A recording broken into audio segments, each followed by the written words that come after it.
अखण्डमण्डलाकारं व्याप्तं येन चराचरं तत्पदं दर्शितं येन तस्मै श्रीगुरवे नमः। सदाशिवसमारम्भां शङ्कराचार्यमध्यमाम् अस्मदाचार्यपर्यन्तां वन्दे गुरुपरम्पराम्। गुरुब्रह्मा गुरुर्विष्णु गुरुदेवो महेश्वरः गुरुसाक्षात् परब्रह्मा तस्मै श्रीगुरवे नमः। नित्यानन्दं परमसुखदं केवलं ज्ञानमूर्तिं विश्वातीतं गगनसदृशं तत्त्वमस्यादिलक्ष्यम् एकं नित्यं विमलमचलं सर्वधी साक्षिभूतं भावातीतं त्रिगुणरहितं सद्गुरुं तं नमामि। ॐ सहना भवतु सहनौ भुनक्तु सह वीर्यं करवावहै तेजस्विनावधीतमस्तु मा विद्विषावहै। ॐ शान्ति शान्ति शान्तिः।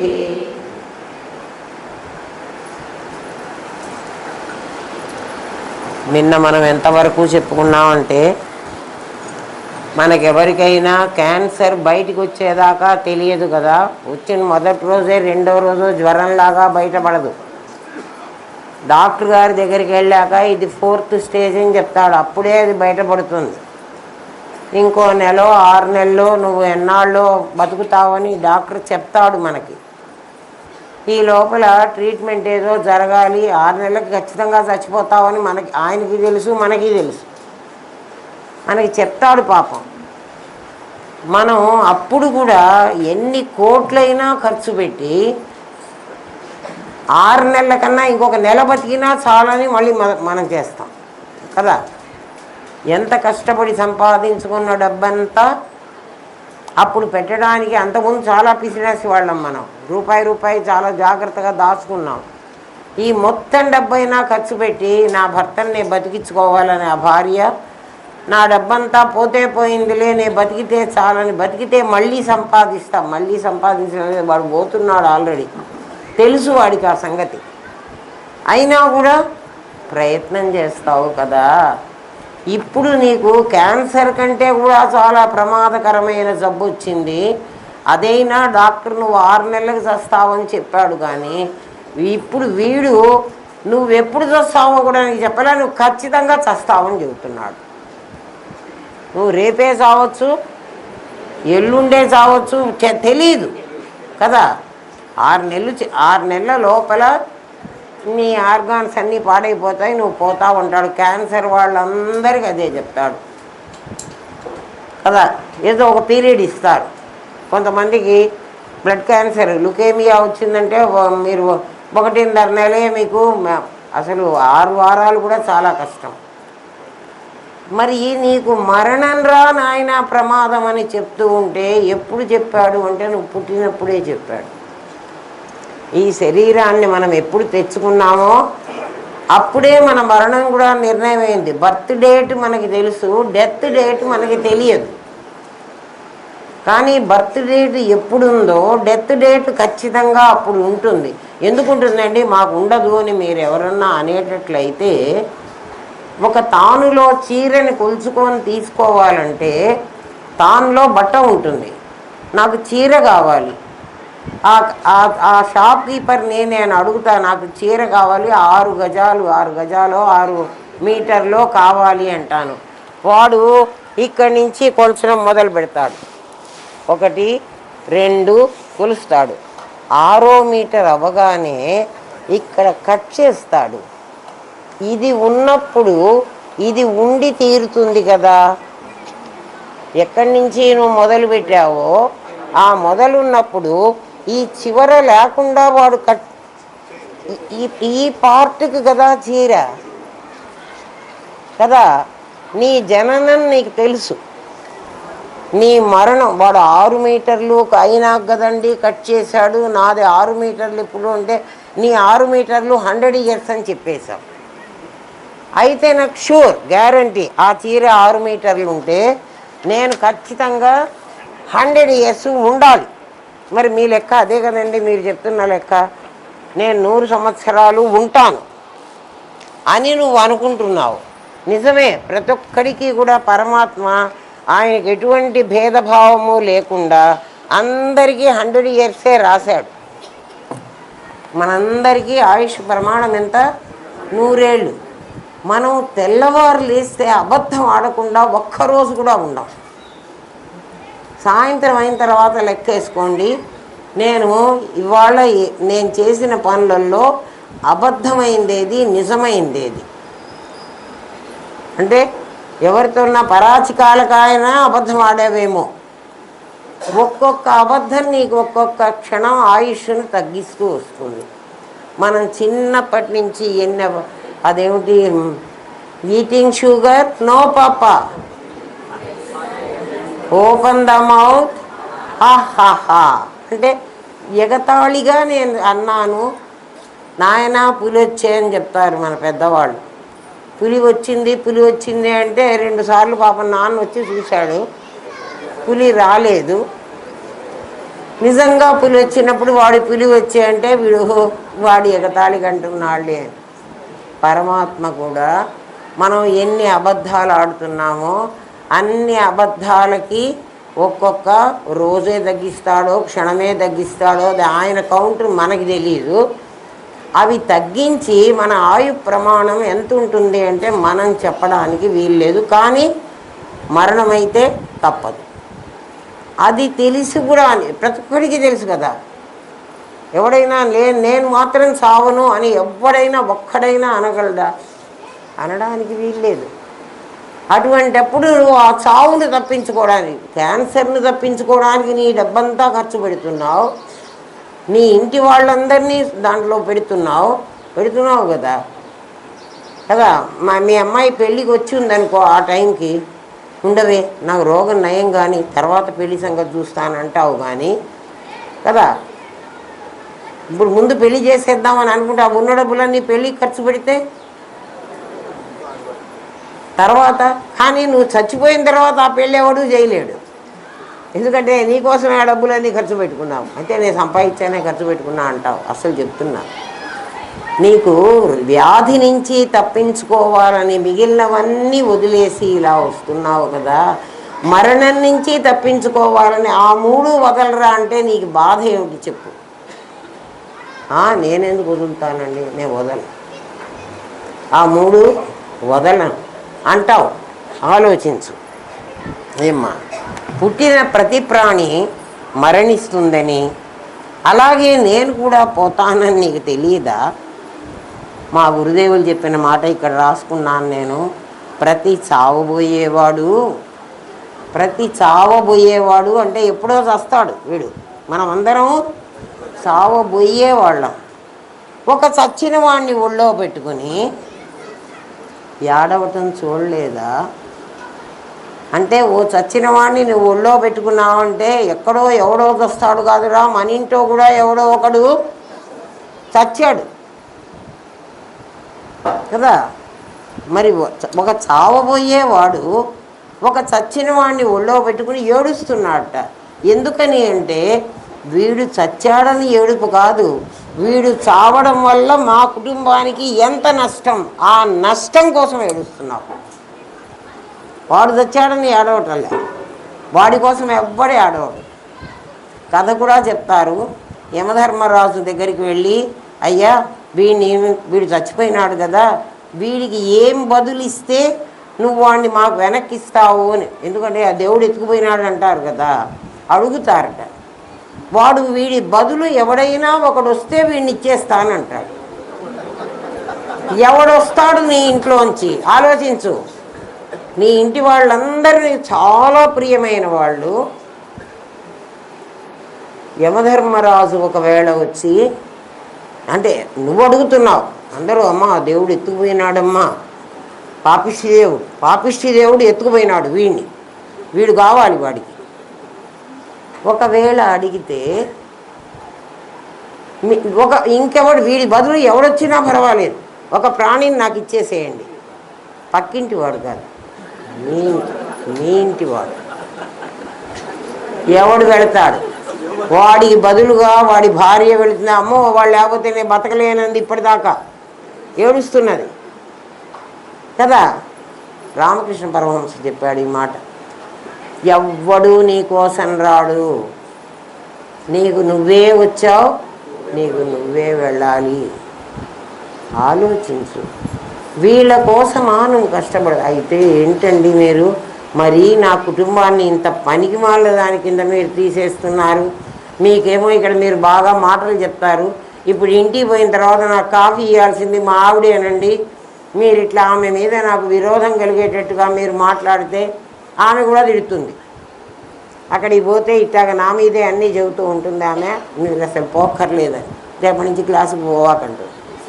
ఎందుకంటే క్లాసుకు పోతే కదా ఇట్లాంటివన్నీ వస్తున్నాయి, వెళ్ళొద్దంటుంది. ఆలోచించు. మరి నిన్న ఏం చేయమంటారండి? ఇంటికి పోతేనేమో నా భార్య నా పిల్లలు, అబ్బా నా కొడుకు నన్ను ఎంత ప్రేమగా చూస్తున్నాడు కదా, వచ్చావా డాడీ అని వాడు మీదకి ఎక్కుతాడు కదా, నువ్వు కూడా వాడిని బాగా ఎత్తుకుంటావు. ఇట్లాంటి వాడిని ఈమె కాదని చెప్తున్నదే. ఇక్కడ నిజం అనిపిస్తోంది కానీ ఇంటికి వెళితే నిజం అనిపించట్లే. మరి మమ్మల్ని ఏం చేయమంటారండి అంటే రామనాథం గారు ఒక ఉపాయం చెప్పారు. ఏమిటంటే ఆ ఉపాయం చూడండి. సుఖదుఖ అనుభవం నేనుకు నాదికి కాదు. నేను రాసి పెట్టుకున్నా, సుఖదుఖ అనుభవము నీ దగ్గర నేను నాది అని రెండు ఉన్నాయి. నీ గురువు నీకు మీరందరూ రెండు కలిసి ఒకటన్నారు కదండి అంటే ఒకటి అన్నప్పుడు నీకు ఈ భావన లేదు. ఒకటి అన్నప్పుడు నీకు నా భార్య నా పిల్లలు నా ఇల్లు నా ఆస్తి ఇవి ఉండవు. నీకు రెండు ఉన్నప్పుడే ఇవన్నీ వస్తాయి. ద్వితీయాద్వైభయం భవతి, రెండవది ఉంది అంటేనే నీకు కష్టాలు దుఃఖాలు ఉంటాయి. అందుకని సుఖదుఖ అనుభవం నేనుకు నాదికి కాదు. కాలు నొప్పి కాలుకు కాదు, నేను కదా. కాలు నొప్పి ఎవరికి? నిన్న చెప్పా కదా, కాలు నొప్పి తలనొప్పి కడుపు నొప్పి ఇవన్నీ నేనుకు అనుభవం. అనుభవం నేనుకే కదా తెలిసేది. నొప్పి అనుభవం తెలిసేది ఎవరికి? నేనుకు. కాలుకు తెలియదు, నేనుకు తెలుస్తుంది. ఆలోచించు. ఎందుకు నేనుకు నేనుకు నిజంగా పరమాత్మ, దానికి ఏం నొప్పి ఉండకూడదు. ఎందుకు దీనికి నొప్పి కలుగుతోంది అంటే, అనుభవం ఎందుకు కలుగుతోంది అంటే నాదితో తాదాత్మ్యం చెందటం వల్ల దీనికి ఇది కలుగుతోంది. నాదితో తాదాత్మ్యం చెందింది. తాదాత్మ్యం అంటే ఏంటి? అది నేనది ఈ నాదిని నేనంటున్నా కదా, అప్పుడు నేను నాదితో కలిసిపోయింది. కలిసిపోబట్టి దాని నొప్పిని గుర్తించగలుగుతోంది. అట్ ద సేమ్ టైం అదే నాకు నొప్పి వచ్చిందని చెప్తోంది. నొప్పి కడుపుకి. ఎందుకంటే డాక్టరు నేనుకు ఆపరేషన్ చేయటంలా, నాదికి కడుపు నొప్పి అంటే కడుపుకి ఆపరేషన్, కాలు నొప్పి అంటే కాలుకు ఆపరేషన్. అంతేగాని నేనుకు ఆపరేషన్ చేయలేడు వాడు. ఎందుకని? అది అంతటా శరీరం అంతటా అదే ఉంది, దాన్ని చెయ్యలేడు. అందుకని ఏం చేస్తున్నాడంటే దాన్ని ఎలా ఆ తాదాత్మ్యాన్ని ఎట్లా వదిలించుకోమంటున్నాడు. తాదాత్మ్యం అంటే దగ్గర ఉండడం వల్ల, దాని దగ్గర ఇది దీని దగ్గర అది. నీ కొడుకు తప్పు చేశాడు, ఆలోచించు. వాడు నీ కొడుకే. నీ కొడుకు తప్పు చేశాడు, వాడిని పోలీసులు పట్టుకున్నారు. నీకు బాధ కలుగుతుంది. పోలీసులు నిన్ను పట్టుకోలే, నీ కొడుకుని పట్టుకున్నారు. మరి నీకు బాధ ఎందుకు కలిగింది? నువ్వు ఇండివిజువల్ కదా. వీడు నా కొడుకు అనుకోవడం వల్ల నీకు బాధ కలిగింది. ఇప్పుడు నేనుకు నొప్పి ఎందుకు కలిగింది? కాలుకు నొప్పి కడుపుకు నొప్పి అయితే నీ నేనుకు ఎందుకు కలుగుతోంది? ఆ నాదితో తాదాత్మ్యం చెందటం వల్ల. అంటే నీ నాది నీ నేనుకు కొడుకులాగా అనుకో. నీ కొడుకుని పోలీసు తప్పు చేశాడు, వాడిని పోలీసులు పట్టుకుపోయినారు, వాడిని కొడుతున్నారు, కానీ నువ్వు నిన్ను కొట్టినట్టుగా బాధపడుతున్నావు. అలాంటి బాధ నీ కాలు నొప్పి నీ కడుపు నొప్పికి నీకు కలిగిన బాధ. అర్థమైందా? ఇది నువ్వు అనుకుంటే, అందుకనే అది రాసి పెట్టుకున్నా. ఎందుకు నీకు బాధ కలిగిందంటే వాడితో నీకు మమ. మమ అంటే ఏమిటి? నా కొడుకు. ఇక్కడ శరీరానికి కలిగిన బాధకి నువ్వేమనుకున్నావు? నా శరీరం. అందుకని దాన్ని తాదాత్మ్యం అంటారు. తాదాత్మ్యం అంటే ఏమిటంటే పక్కింటి పిల్లవాడికి ఏదైనా కలిగితే నీకు బాధ కలగటల్లా, నీ పిల్లవాడికి కలిగితేనే నీకు నీ పిల్లవాడిని పోలీసులు పట్టుకుపోయి కొడితేనే నీకు బాధ కలుగుతోంది కదా. నీ ఇంట్లో వాడు ఉండబట్టి వాడిని నీ సన్నిహితంగా పెట్టుకుని తాదాత్మ్యం చెందబట్టి, అంటే వాడు నా కొడుకు అని అనుకున్నావు. అదే నీ కొడుకుని నువ్వు వాడు పుట్టినప్పుడే నీకు తెలియకుండా ఎవరో ఎత్తుకుని పోయి వాణ్ణి పెంచి వాడు తప్పు చేసి వాణ్ణి పోలీసులు పట్టుకుపోయి కొట్టాడనుకో, జైల్లో పెట్టారనుకో, నీకు బాధ కలుగుతుందా? మరి నీ ఇంట్లో వాడు నీ కొడుకే, నీ ఇంట్లో ఉండబట్టి. అట్లా ఈ దేహం పక్కింటి వాడి కొడుకంటే వాడు ఇంకోటి దేహం, నీ కొడుకంటే అది అది అది సంయోగం. సంయోగం అంటే వాడితో నీకు ఉన్నటువంటి సంబంధం. సంయోగ సంబంధమా సమవాయ సంబంధమా అని ఇంకోటి. సంబంధాలు మళ్ళీ రెండు రకాలు. సంయోగం అంటే ఏమిటి? నీ ఇంట్లోనే ఉండి నీతో పాటే తిని నువ్వు తిన్నదే తిని నీ దగ్గరే ఉండి నీ ఇంట్లోనే పడుకుని కదా అన్నీ నీదే చేసేవాడు సంయోగ సంబంధం. ఎందుకంటే వాళ్ళలో ఉన్నది కూడా నా బ్లడ్, నా ఫ్లెష్. నువ్వు అంటున్నావు కానీ వాడి ఫ్లెషే, వాడి బ్లడ్డే. కానీ నువ్వేమన్నావు? మొట్టమొదటి ఎప్పుడో నేను నా బ్లడ్ ఇచ్చా, ఆ బ్లడ్తోనే వాడు బతకటల్లా. ఇప్పుడు వాడి సొంత బ్లడ్. కానీ నువ్వేమంటావు? అది సంయోగ సంబంధం. ఇది నీది కాదు. నిజంగా ఆ బ్లడ్ నీదే. ఒకవేళ ఇచ్చుంటావేమో. దానికి కూడా ఏం చెప్తుందంటే శాస్త్రం, నాకు యాక్సిడెంట్ అయింది, నాకు తెలియదు, నేను బ్రాహ్మణుడు, నాకు యాక్సిడెంట్ అయింది, నాకు ఒళ్ళు తెలియకుండా నేను పడిపోయి ఉన్నాను. మా గురుదేవులు అట్లాగే తన మీదే పెట్టుకుని చెప్తారు ప్రతిదీ కూడా. మీ మీద పెడితే మీకెందుకు మమ్మల్ని ఇట్లా అన్నారు అని బాధపడతారు. గురువుగారు నోట్లోంచి వచ్చింది మనకి యాక్సిడెంట్ అవుతుందేమో, మీ సంకల్పం వల్ల అవ్వచ్చు, గురువు గారు చెప్పడం వల్ల కాలే. మా గురుదేవుడు చావురైనా తన మీదే పెట్టుకుంటారు, ఇలాంటి ఏ కష్టాలైనా తన మీదే పెట్టుకున్నారు. తనకి తెలుసు ఏం కాదు అని కదా. నాకు యాక్సిడెంట్ అయినప్పుడు నా బ్లడ్ అంతా పోయింది. ఇమీడియట్గా హాస్పిటల్కి ఎవడో తీసుకుపోయినాడు. Doctor blood ఇవ్వాలన్నాడు. నన్ను తీసుకుపోయిన వాడు హరిజనుడో వాడు ఇంకో ఏ కులం వాడో నాకు అక్కర్లేదు, ఎవరో ఒక క్యాస్ట్ వాడు ఎవడో పిలుచుకుపోయినాడు. రోడ్లో పడితే ఎవడైనా పిలుచుకుపోతాడు. వాడు వెంటనే, సార్ నేను బ్లడ్ ఇస్తాను, నేను సైకిల్ కొట్టడం వల్లే ఆవిడ పడిపోయింది, నేను ఇస్తాను తీసుకోండి అన్నాడు. వాడే హాస్పిటల్కి తీసుకుపోయినాడు నన్ను. వాడి బ్లడ్ నాకు ఇచ్చాడు. ఇప్పుడు ఆ రక్తం వల్ల నేను బతికాను అనుకోండి కాసేపు. ఇప్పుడు నేను హరిజనున్నా, మరి నేనేమవుతాను? మరి వాడు నీ రక్తం వాడికి ఇస్తే వాడు నా కొడుకు అంటున్నావే, మరి వాడు నీ కొడుకు అయినప్పుడు నీకు రక్తం ఇచ్చిన వాడి రక్తం నీ లోపల ఉంది. ఇప్పుడు నీకు వాడికి ఏమిటి సంబంధం? ఆలోచించేయి. నీకు అర్థమైందా? మరి ఎందుకు ఇది చేసుకున్నావు? నీ అహంకి ఎప్పుడు ఇది మీకు ఇంతకుముందు తెలిసిన విషయం. నీ అహంకి ఎప్పుడు దీన్ని మమగా చూస్తే నీ అహంకి ఇది మమ. అహం నేను మమ అంటే నాది కదా. కానీ ఈ మమని నువ్వు అహం చేసేస్తే అది మమ అవుతుంది. ఇప్పుడు నీ కొడుకు నీకు మమ ఎందుకైనాడు? ఇప్పుడు నువ్వు మానుకోవాల్సింది ఏమిటి? నీ నాదిని నేను అనడం మానేసాయి. నీ నాదినే నాదన్నావు అనుకో, అప్పుడు నాదికి వాడు కొడుకు అవుతాడు. వాడికి వాడు నా కొడుకు కాదు. అర్థమైందా? నీ భార్యని, నీ పిల్లల్ని, నీ ధనాన్ని నువ్వు అట్లా చూడగలిగితే అట్లా ఎట్లా చూడమంటారండి? మీరు బాగా చెప్తారు, కానీ అనుభవంలో వచ్చేటప్పటికి మాకు చాలా కష్టం అవుతుంది. ఏం కష్టం కాదు. నీ గురువు నీకు ప్రబోధ వాక్యంలో ఏం చెప్పాడంటే, 4 మహావాక్యాలు ఒకసారి ఇవ్వడానికి వీల్లేదు, అసలు ఇచ్చేవి కావు, ఒక్కటే ఇచ్చే వాక్యం. అదేమిటి అంటే తత్తు త్వమసి.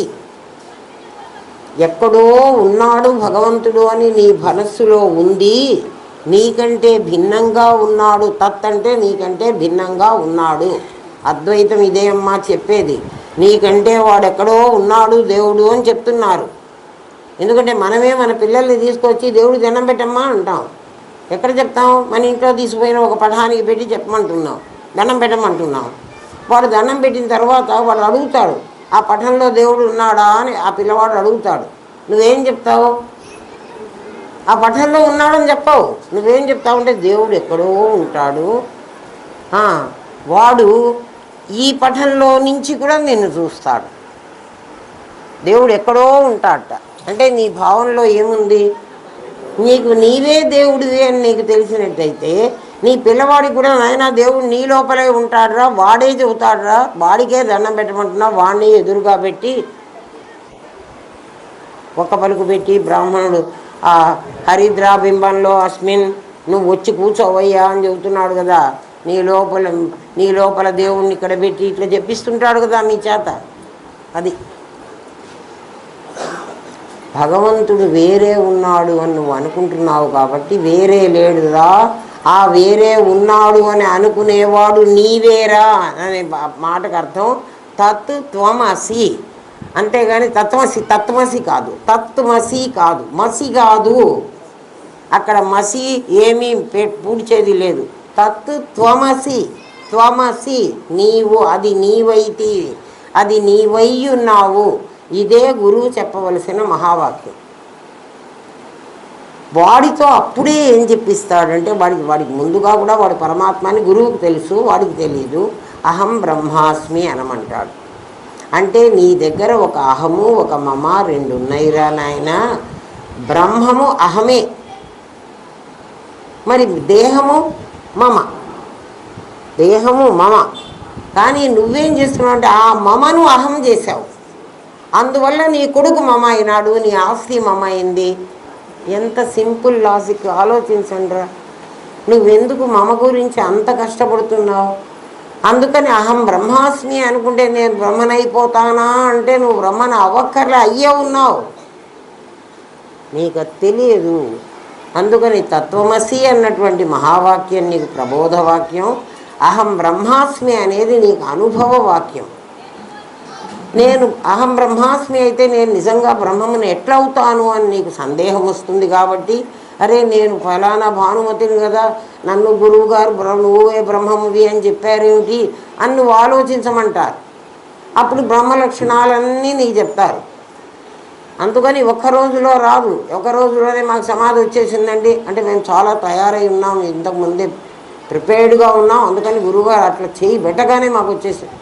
ఏం రాదమ్మా, అది నాటకం, మీరు వేసింది పెద్ద నాటకం, అది తెలియాలంటే అంత ఈజీ కాదు.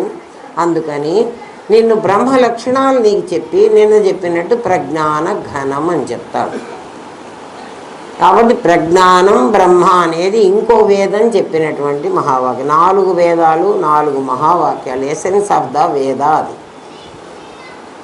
ప్రజ్ఞానం బ్రహ్మ అంటే అంటే జీవులన్నిట్లో కనబడుతున్న ప్రజ్ఞ, ఆ చైతన్యం ఏదో ఉండే అది బ్రహ్మము అని అనుకుండేటట్లయితే మరి వాళ్ళిద్దరి మధ్యలో ప్రాణం లేదు, వాళ్ళిద్దరి మధ్యలో జీవులు లేరు, మరి వాళ్ళ కథ ఏమిటి అని నీకు మళ్ళీ అనుమానం వస్తుంది. కాబట్టి నీకు ఆ మహావాక్యం కూడా చెప్పి అయం ఆత్మ బ్రహ్మ ప్రజ్ఞాన ఘనమైనప్పుడు నువ్వేరు వాడు వేరు ఉండడానికి లేదు, మొత్తం కలిసి ఒకటిగా ఉండాలి. అప్పుడు నీకు ఇక్కడ తెలియని చోట మధ్యలో ఖాళీ కనపడుతోంది, కానీ ఘనంలో ఖాళీ కనపడదు.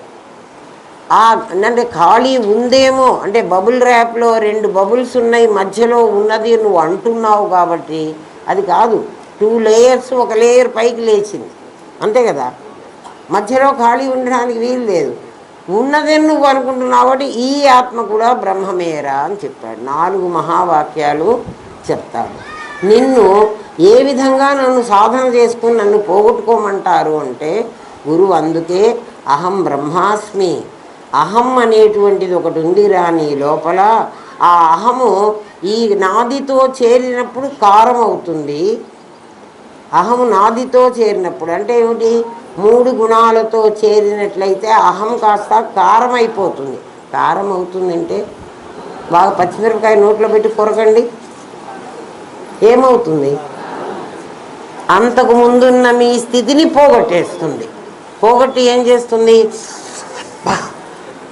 అంతవరకు నువ్వు చాలా సాఫ్ట్గా ఉన్నావు. ఒక్క మిరపకాయ కొరికేటప్పటికీ మామూలుగా ఉంటావా? ఉండవు. ఈ అహం కూడా దేహంతో గనక తాదాత్మ్యం చెందితే అహం కారం అవుతుంది. దాన్నే ఈగో అంటున్నారు. ఆ అహమే దేహ తాదాత్మ్యం వదిలేస్తే ఆ అహమే బ్రహ్మాస్మి. అర్థమైందా? అంటే ఇప్పుడు ఏం చేయాలి? నాది నేను కాదు, నేను వేరే ఉన్నాను, నాది నాదిగా ఉంది కదా. నేను సాక్షిగా నాదిని చూస్తున్నాను. ఎప్పుడైతే నేను సాక్షిగా నాదిని చూస్తానో నాదికి సంబంధించిన నా కొడుకు, నా ఇల్లు, నా ఆస్తి అవన్నీ కూడా నావి కావు, అవి జగత్ అయిపోతాయి. జగత్ అయిపోతే నేను జీవుడైపోయినాను కదా, అది జగత్ అయిపోతే నాకంటే వేరుగా నా ఎదురుగా అయిపోతుంది. నా కొడుకు ఎప్పుడు నాకు ఎదురుగా ఉంటాడు, నా ఆస్తి నాకు ఎదురుగా ఉంటుంది కదా, నా ఇల్లే నేనా కాదు కదా. మరి ఇంత చిన్న పని నువ్వు చేసుకుంటే నీ అహమును నువ్వు అహమని గుర్తిస్తే, నీ మమని నువ్వు అది మమ అని గుర్తిస్తే నేను అని గుర్తించబాకు, నాది అని గుర్తించు. నేనును నీ నాదిని వేరు చేసుకుని నేను బ్రహ్మము అనుకుంటే నీకు బాధ ఏమిట్రా నాయన? నీ భార్యను వదిలిపెట్టమని లేదు, వాడు పెట్టిన తిండి నువ్వు అది వదలలేకుండా ఉన్నావు కాబట్టి మేము ఈ మాట చెప్తున్నాం. ఇది వదిలితే నీ భార్య ఉన్నా భయం లేదు, నీ ఆస్తి ఉన్నా భయం లేదు. ఎత్ర ఎత్ర మనోయాతి, నీ మనస్సు దేని మీద కన్నా పోని తత్ర తత్ర సమాధయ, అక్కడక్కడ నీ సమాధి స్వరూపాన్ని, ఆ ఆనందాన్ని నువ్వు పొందుతావు.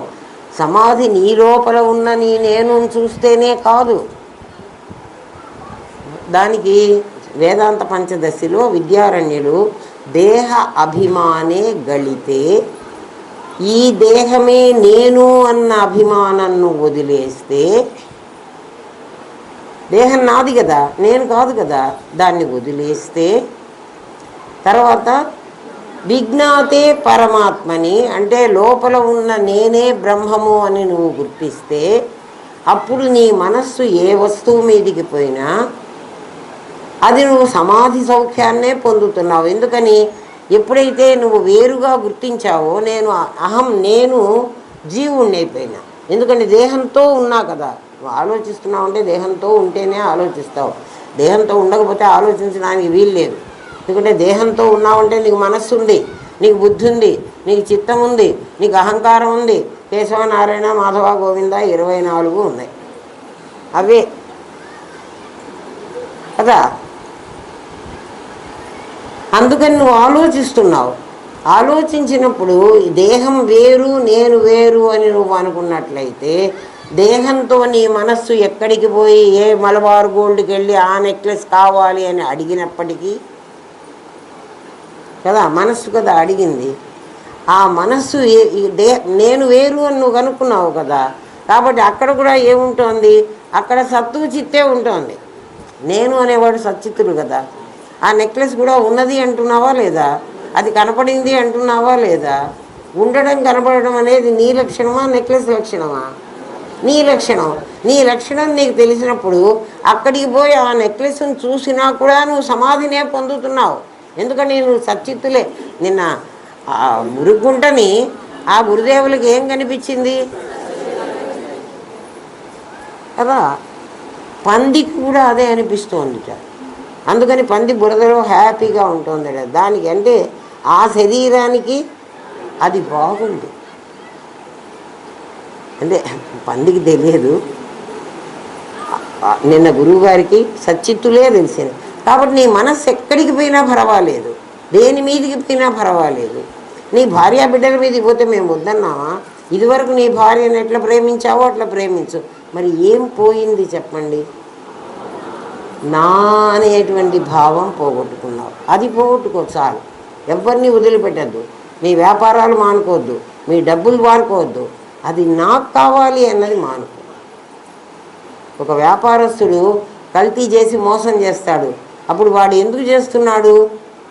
ఆ కల్తీ చేయటం వల్ల వచ్చే అధికమైన సంపాదన, నా ధనం పెరుగుతుంది.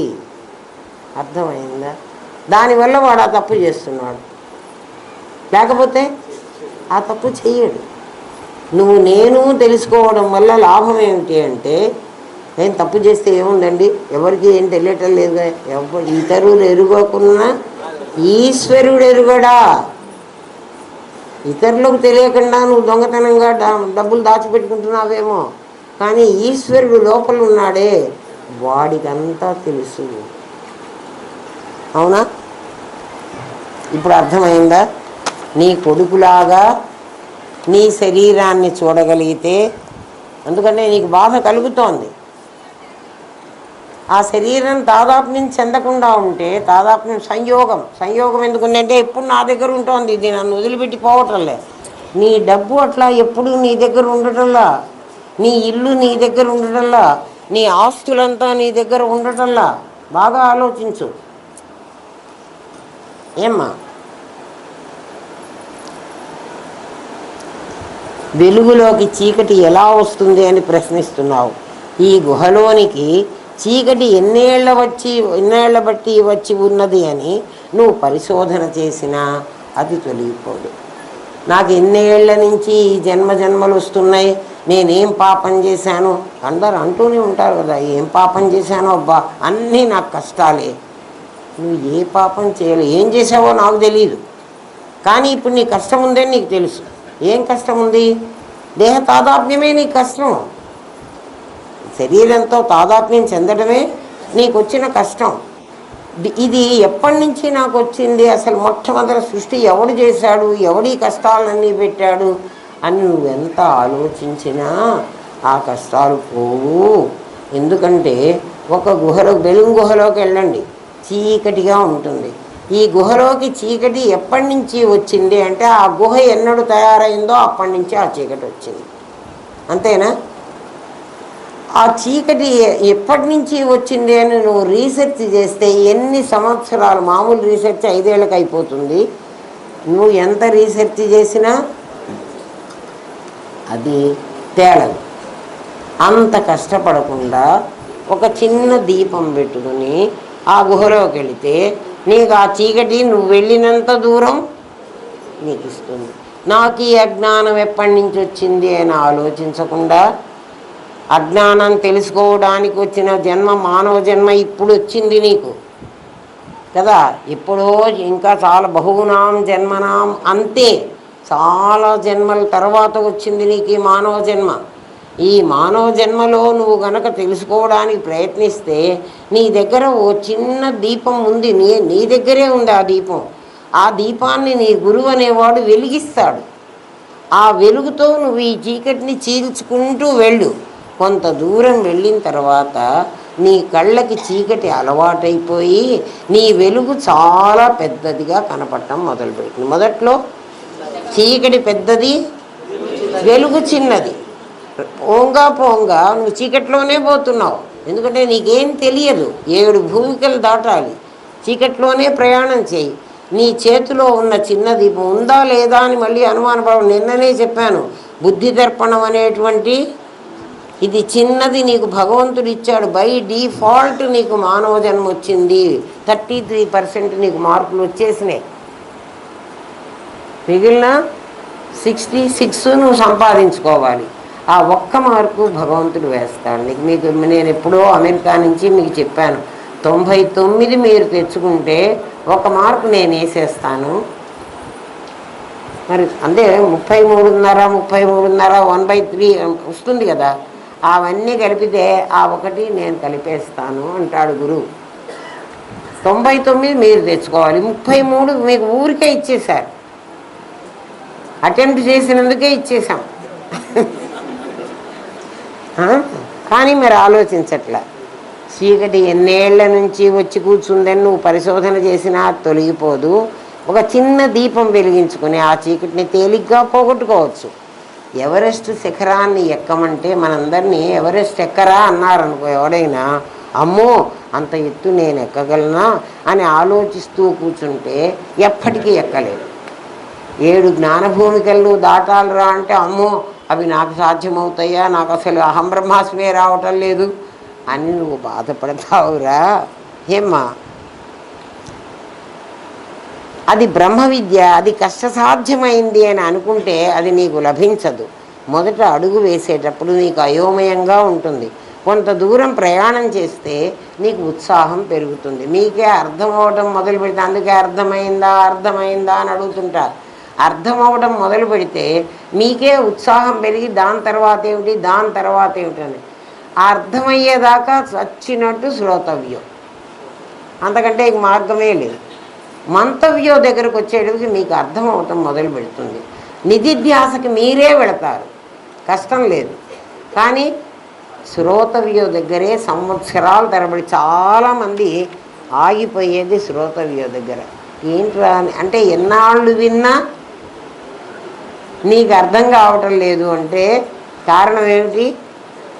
ఈ 3 దగ్గర పెట్టుకుని వింటున్నావురా. ఈ 3 దగ్గర పెట్టుకుని వింటే ఎంత చేసినా అర్థం కాదు. అందుకని నువ్వే వీటిని విత్డ్రా చేసుకుని నేను బయటికి లాక్కో. అందుకే చెప్పాడు కఠోపనిషత్తులో, తమలపాకు ఈయన లాగినట్టు లాగరా. ఎవరిని లాగమంటావు? నా నేను లాక్కోవాలి. ఎవరిలో నుంచి? నా నాడు. అంతే, కష్టపడి లాగండి. ఒకరోజు విరుగుతుంది, అయినా ఊడిపోలేదు కదా. తమలపాకు అయితే లాగుతుంటే కొంచెం ముక్క విరిగిపోయింది అనుకో, ఆ తమలపాకు ఇక పనికిరాదు. కానీ నీ తమలపాకు 100 years పనికొస్తుంది. రోజు లాక్కుంటూ కూర్చో, రాకుండా ఎట్లా పోతుందిరా. పోనీ రాదంటానికి ఆ భారతి పాట పాడింది కదా, అంతటా నీవు ఉన్నావని వేదం ఘోషిస్తోంది, అన్నిటా నేను చూసామని ఋషులు నిరూపిస్తున్నారు. వాళ్ళు అబద్ధాలు చెప్పలేదు కదా. మరి నాకెందుకమ్మా కనిపించము అంటే, అమ్మా నువ్వు బొంతలు అడ్డం వేసుకున్నావే అందుకని నీకు కనిపించలేదు కదా. అర్థమైందా? అది బ్రహ్మ విద్య అతి కష్టమైందని అనుకోవాకండి. మెల్లగా మెల్లగా శ్రవణం చెయ్యండి. శ్రవణం దగ్గరే మనకు హరికథ విన్నట్టుగా లేదే అని హరికథ వినడానికి అలవాటు పడితే ఆ దేవుడు ఎప్పుడు బయటే ఉంటాడు. హరికథలో దేవుడు ఎక్కడ ఉంటాడు? బయటే ఉంటాడు. చాగంటి వారి ఉపన్యాసాల్లో దేవుడు ఎక్కడ ఉంటాడు?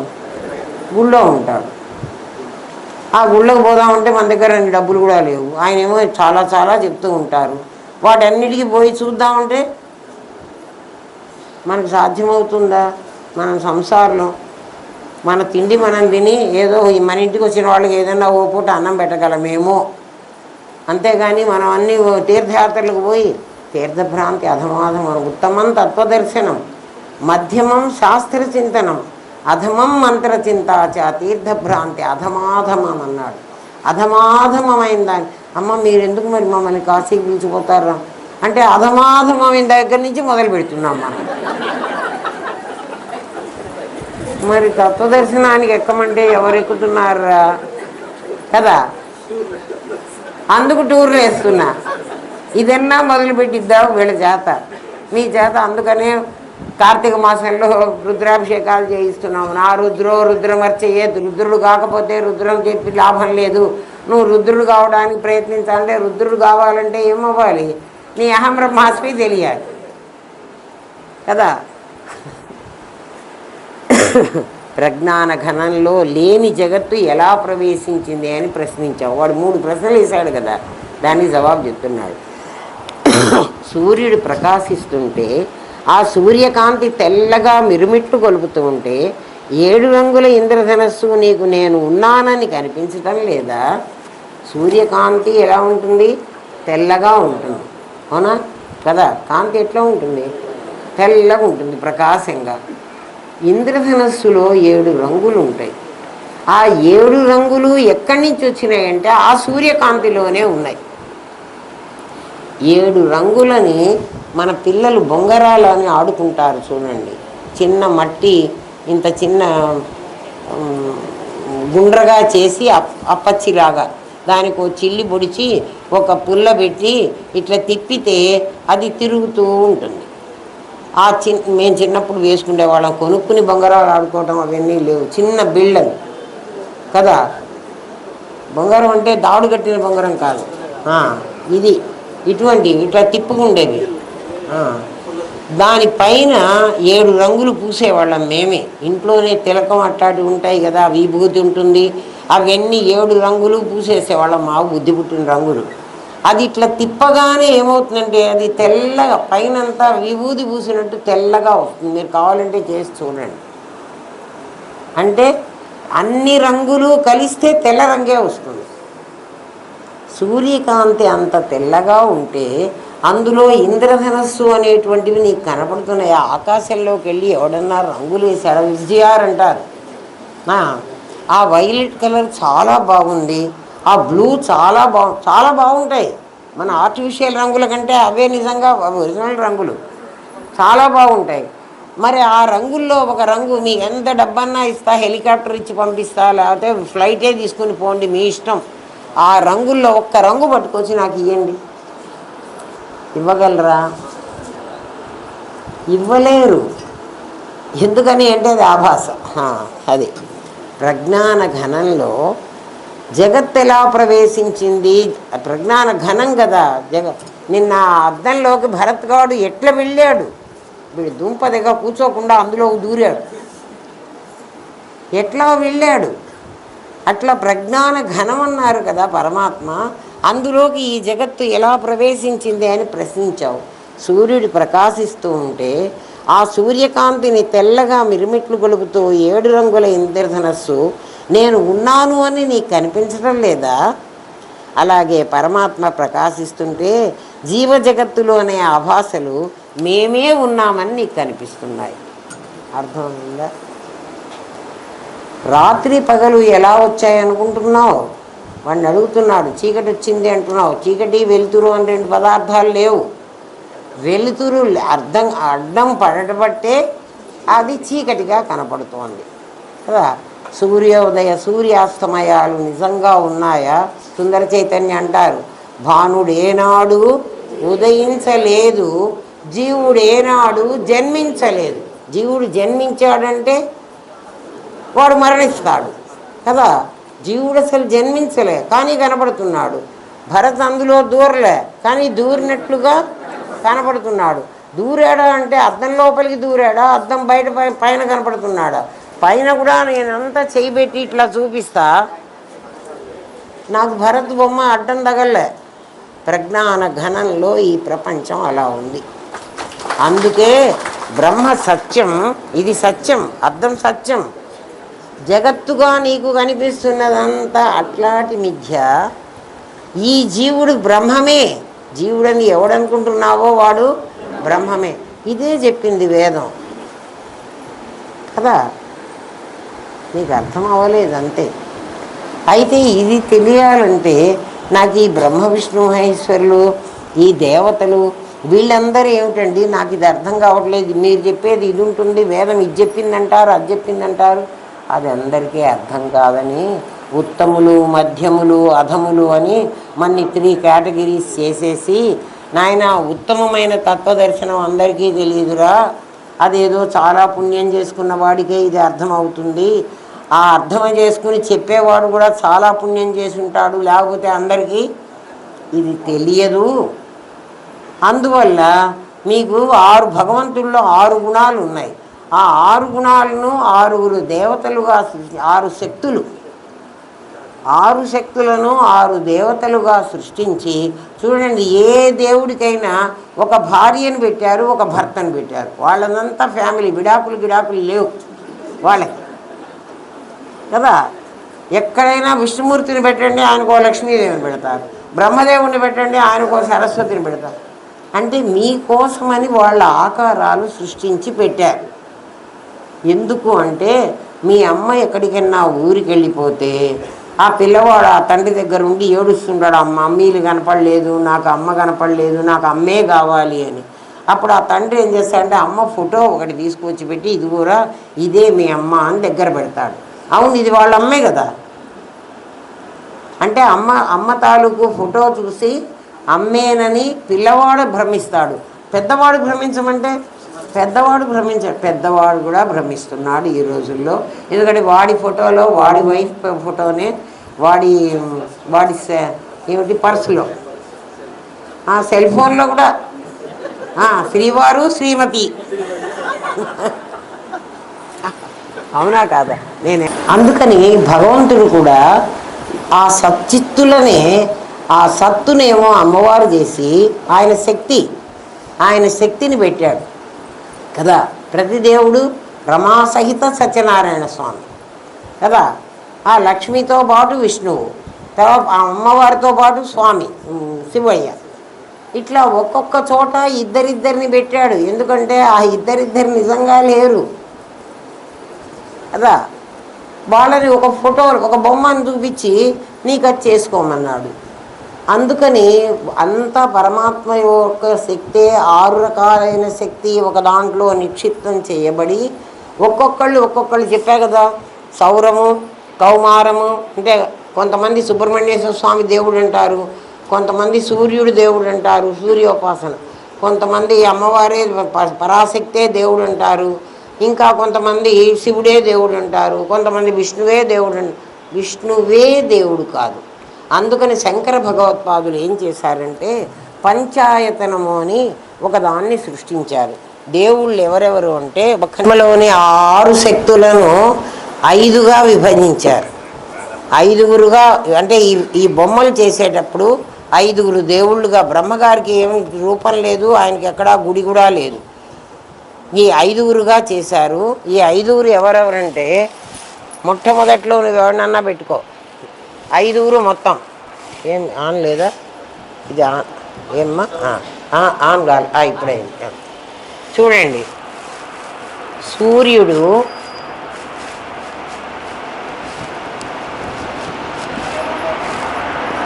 రెండు శివుడు కాదు వినాయకుడు, రెండవ నీ ఇష్టం. 3 వినాయకుడు,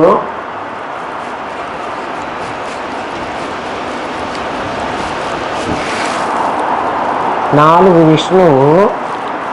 ఈ ఆర్డర్ కాదమ్మా,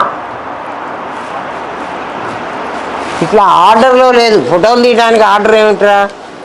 మనం పెళ్ళి ఎదుర్కోళ్ళు అయిపోయిన తర్వాత ముందు రోజు, రేపు పెళ్ళేనంగా ఇవాళ వచ్చి మీరందరూ మీ చుట్టాలు వచ్చి ఫోటోలు తీసుకున్నా, అది అబ్బాయి వైపు వాళ్ళే తీసుకోవాలి, అమ్మాయి వైపు వాళ్ళే ఎవరు వస్తే వీళ్ళు కూడా అట్లాగే, వీళ్ళ ఫోటోలు కూడా. మళ్ళీ మీరు అమ్మగారు సూర్యుడిని ముందు రాశారు, సూర్యుడు ఎందుకు ముందు వచ్చారంటే ఇవాళ ఆదివారం, అందుకని ఆయన వచ్చి కూర్చున్నాడు, అంతకంటే ఏం లేదు కదా. ఏమ్మా, విష్ణువు, వినాయకుడు, 5 అంబిక. ఏమ్మా, ఈ 5గురికి కలిసి పంచాయతనం అని పేరు. ఒరే నెల రాయడానికి కూడా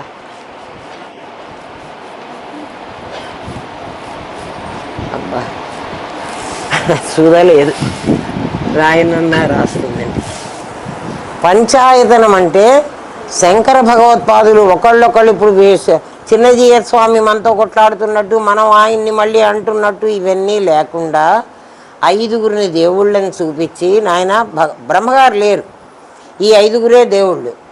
ఈ 5గురిలో వీళ్ళని మీ ఇష్టం వచ్చినట్లుగా మీరు చేసుకోండి. ఎట్లా చేసుకుంటారంటే మధ్యలో అంబికని పెట్టారనుకోండి, శ్రీచక్రం అక్కడ మధ్యలో పెడతారు. ఈ మధ్యలో పెడితే ఇక్కడ సూర్యుడిని పెట్టుకోండి. ఏమ్మా, ఇక్కడ వినాయకుడిని పెట్టండి, ఇక్కడ విష్ణువుని పెట్టండి, ఇక్కడ శివుణ్ణి పెట్టండి. శివుడు ఇక్కడ ఆల్రెడీ ఉంటాడు, ఈమెలో సగం ఉంటాడు. ఇది ఇది గౌరీ పంచాయతనం అంటారు. గౌరీ ఇక్కడ మధ్యలో గౌరీ అంబిక ఉంది. గౌరీ పంచాయతనం. శివుణ్ణి ఇక్కడ పెట్టుకున్నాం అనుకో గౌరీ ఇక్కడికి వస్తుంది, శివ పంచాయతనం. ఇక్కడ విష్ణువుని పెట్టుకున్నాం అనుకో వినాయకుడు విష్ణువు. ఇదిగో ఈ అంబిక దగ్గర ఇక్కడ కవిలాగా రాసుకున్నారు మీరు కాదు నేనే. ఇది అంబిక ఇక్కడికి వస్తుంది విష్ణువుని పెట్టుకున్నాం అనుకో విష్ణు పంచాయతనం. అర్థమైందా? పంచాయతనం అని శంకర భగవత్పాదులు ఎవడు కొట్లాడుకు చావకుండా ఇది పెట్టాడు. పంచాయతనం అనేది అంబిక. అంబిక అంటే పరాశక్తి. ఈమె అమ్మవారు. ఎవరు? ఈమెను కింద పెట్టేసి మూల ప్రకృతి అంటాం కదా, ఆ అమ్మవారిని అంబిక అంటారు. పంచాయతనం అంటే ఇది. ఎవరికి ఇష్టమైనట్టుగా ఒకళ్ళు సూర్యోపాసకులు సూర్యుడినే ముందు పెట్టుకుంటారు, గణపతి ఉపాసకులు గణపతిని ఇక్కడ పెట్టుకుంటారు. మధ్యలో ఒకరిని పెట్టుకుని నలుగురిని నాలుగు వైపులా పెట్టుకుని పంచాయతనం అనే పేరుతో మీరు దేవుణ్ణి పూజించుకోండిరా, కొట్లాడుకు చావాకండిరా హిందూ మతంలో అని చెప్పారు. మాకు ఒక్కడే దేవుడు, మీకు ఇంతమంది దేవుళ్ళు లేరు. మరి గవర్నమెంట్ ఆఫ్ ఇండియా ఒకటేనా, 2, 10, 100 ఎన్ని డిపార్ట్మెంట్లు ఉన్నాయి? డిపార్ట్మెంట్లో ఎంతమంది మనుషులు ఉన్నారు? వాళ్ళందరూ గవర్నమెంట్ ఎంప్లాయీసేనా? వాళ్ళు ఎవరు కొట్టుకు చావటం లేదే. పోలీస్ డిపార్ట్మెంట్ గొప్ప అని, రెవెన్యూ వాడు గొప్ప అని, ఇంకోడు ఎడ్యుకేషన్ వాడు కొట్లాడుకుంటున్నారా? మరి వీళ్ళెందుకు రా దేవుళ్ళ కోసం కొట్లాడుకుంటారు? ఎవడు కొట్లాడతారు చెప్పండి? అసలు తెలియని వాడు కదా. అటువంటి మూర్ఖుడికి ఇంకోటి ఎవడైనా చెప్పడానికి ప్రయత్నిస్తే కూడా వేస్టా నిజమేనా? చెప్పద్దు. అది ఎవడి పాపంలో వాడే పోతాడు. ఆలోచించండి. అర్థమైందా? మొత్తం తెలిసిన వాడికి ఆ పిచ్చి ఉండదు, తెలియని వాడికి. సూర్యుడు ప్రకాశిస్తూ ఉంటే సూర్యుడు అసలు ఎప్పుడూ కూడా ప్రకాశించకుండా ఉండడానికి వీల్లేదు. ఎందుకంటే సూర్యుడు అనేవాడు ఒక మండుతున్న అగ్నిగోళం. మీకు ఇదివరకే తెలుసు. అది ఆరిపోదు, సూర్యుడు ఆరిపోడు. కానీ మనకి సూర్యుడు ఉదయించినట్లు సూర్యుడు అస్తమించినట్లు మనకు కనబడుతోంది, అది నిజం. సూర్యోదయం అయినప్పుడు సూర్యుడు అంత ప్రకాశంగా లేడు, వాడు ఎర్రగా కనబడతాడు. మెల్లమెల్లగా వాడికి తెల్లదనం వస్తున్నది, అది నిజమా? మనకు కనబడుతోంది. భరత్ కూడా అద్దంలో కనపడ్డాడు, అది నిజమా? మరి సూర్యుడు ఎందుకు ఎర్రగా ఉన్నాడు, మిట్ట మధ్యాహ్నం వచ్చేప్పటికి తెల్లగా తయారైపోతున్నాడు, అంత కాంతిగా కళ్ళు మిరుమిట్లు కొలిపేటట్టుగా? అంటే భూమి అడ్డం పడ్డం వల్ల కొంచెం చూడండి, సూర్యాస్తమయాన్ని మీరు చూడండి, మీకు అర్థమవుతుంది కదా. సూర్యుడు అస్తమించేటప్పుడు భూమి ఎట్లా తిరుగుతోందో సూర్యుడు దాని కిందికి వెళ్ళిపోతున్నాడు. భూమి తిరుగుతోంది, సూర్యుడు కిందికి వెళ్ళిపోతున్నాడు. ఆ వెళ్ళిపోయేటప్పుడు కొంచెం అయి కాంతి అంత కనపడకుండా నీకు అడ్డం పడుతోంది. తర్వాత మళ్ళీ అలాగే ఉదయించేప్పుడు కూడా అలాగే భూమి అడ్డం పట్టడం వల్ల ఆ భూభాగంలో సగభాగం నీకు చీకటిగా కనబడుతోంది. అంటే ఈ చీకటికి కారణం ఏమిటంటే సూర్యుడు ప్రకాశిస్తూనే ఉన్నాడు, భూమి అడ్డం పడి ఆ అడ్డంలో సగభాగం మనకు చీకటి వచ్చింది. అర్థమైందా? భూమి తన చుట్టూ తాను తిరుగుతూ తన సగభాగాన్ని సూర్యునికి అడ్డంగా వేస్తుంది.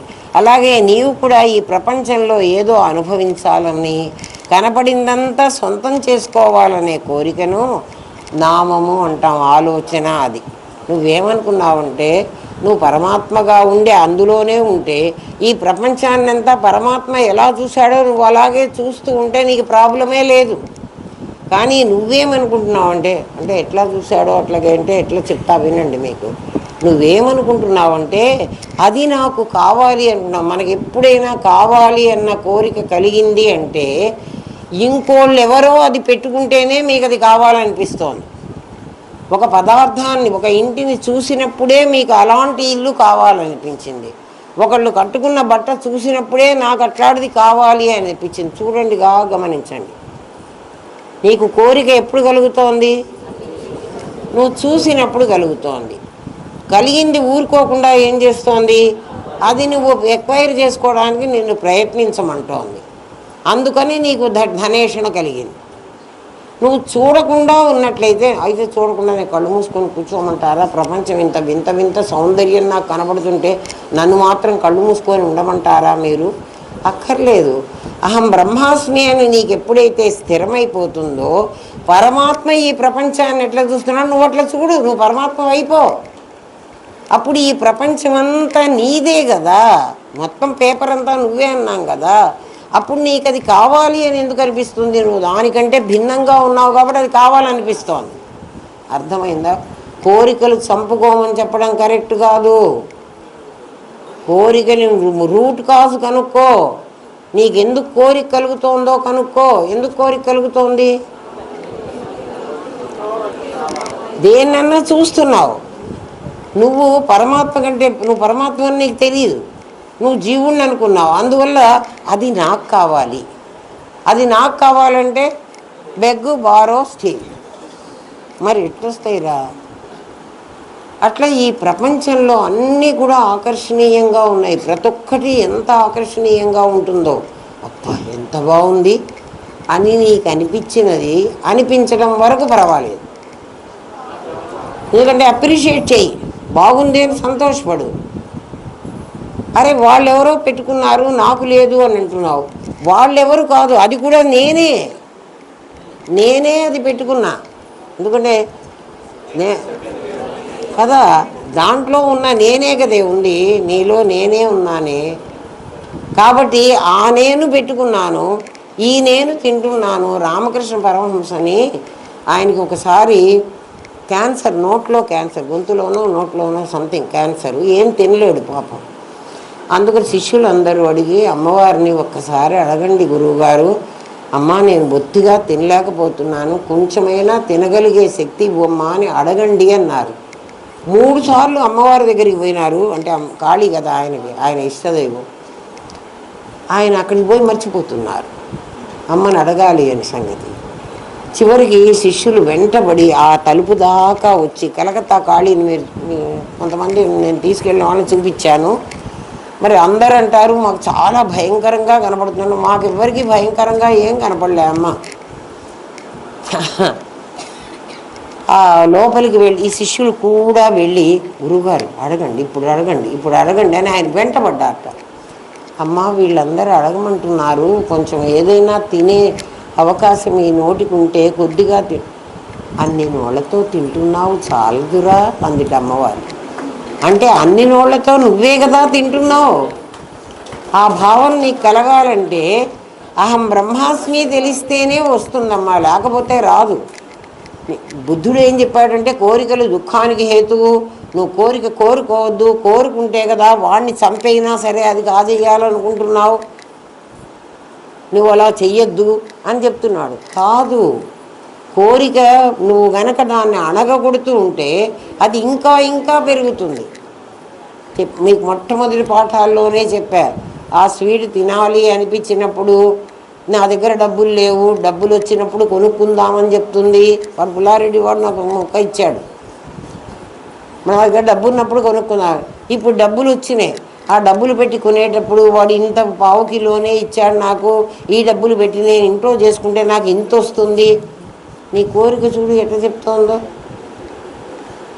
నీ కోరిక కలిగినప్పుడు ఇంకో విధానం ఏమిటంటే, వాడు ఇంత పెట్టాడు కదా, తిన్నాను కదా, ఆ స్వీట్ ఇంతే కదా, ఇది జాలే అని నువ్వు అనుకోగలిగితే దాన్ని తృప్తి అంటారు. కానీ అనుకోము. ఎందుకని అంటే జగత్తు నీకంటే భిన్నమని తెలిసినప్పుడు, ఈ జగత్తు తలుకు పెడుగులతో అమ్మవారే ఇన్ని రకాలుగా వేషాలు వేసుకుని మనని మోసం చేస్తుంది కదా. మాయాశక్తి విలాస కల్పిత మహావ్యామోహం కలిగిస్తుంది ఆమె.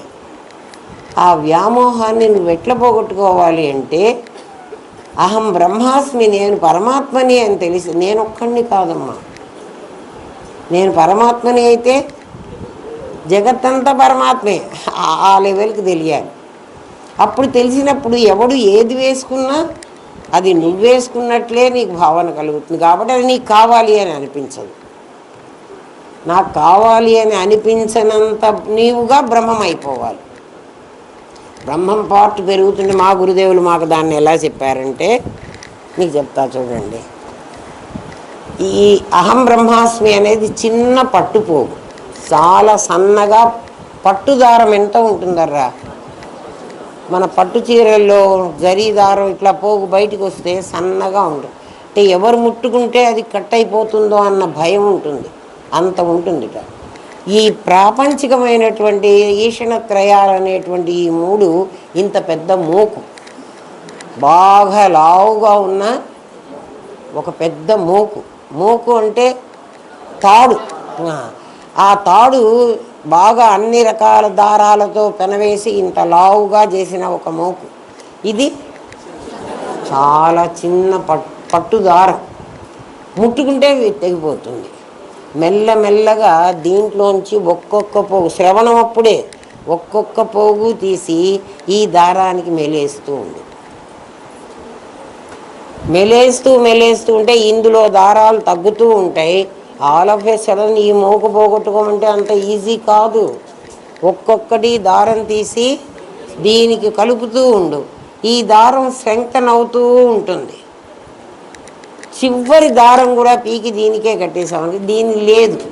అది జగత్తును మాయ చేసే మహానుభావుడు.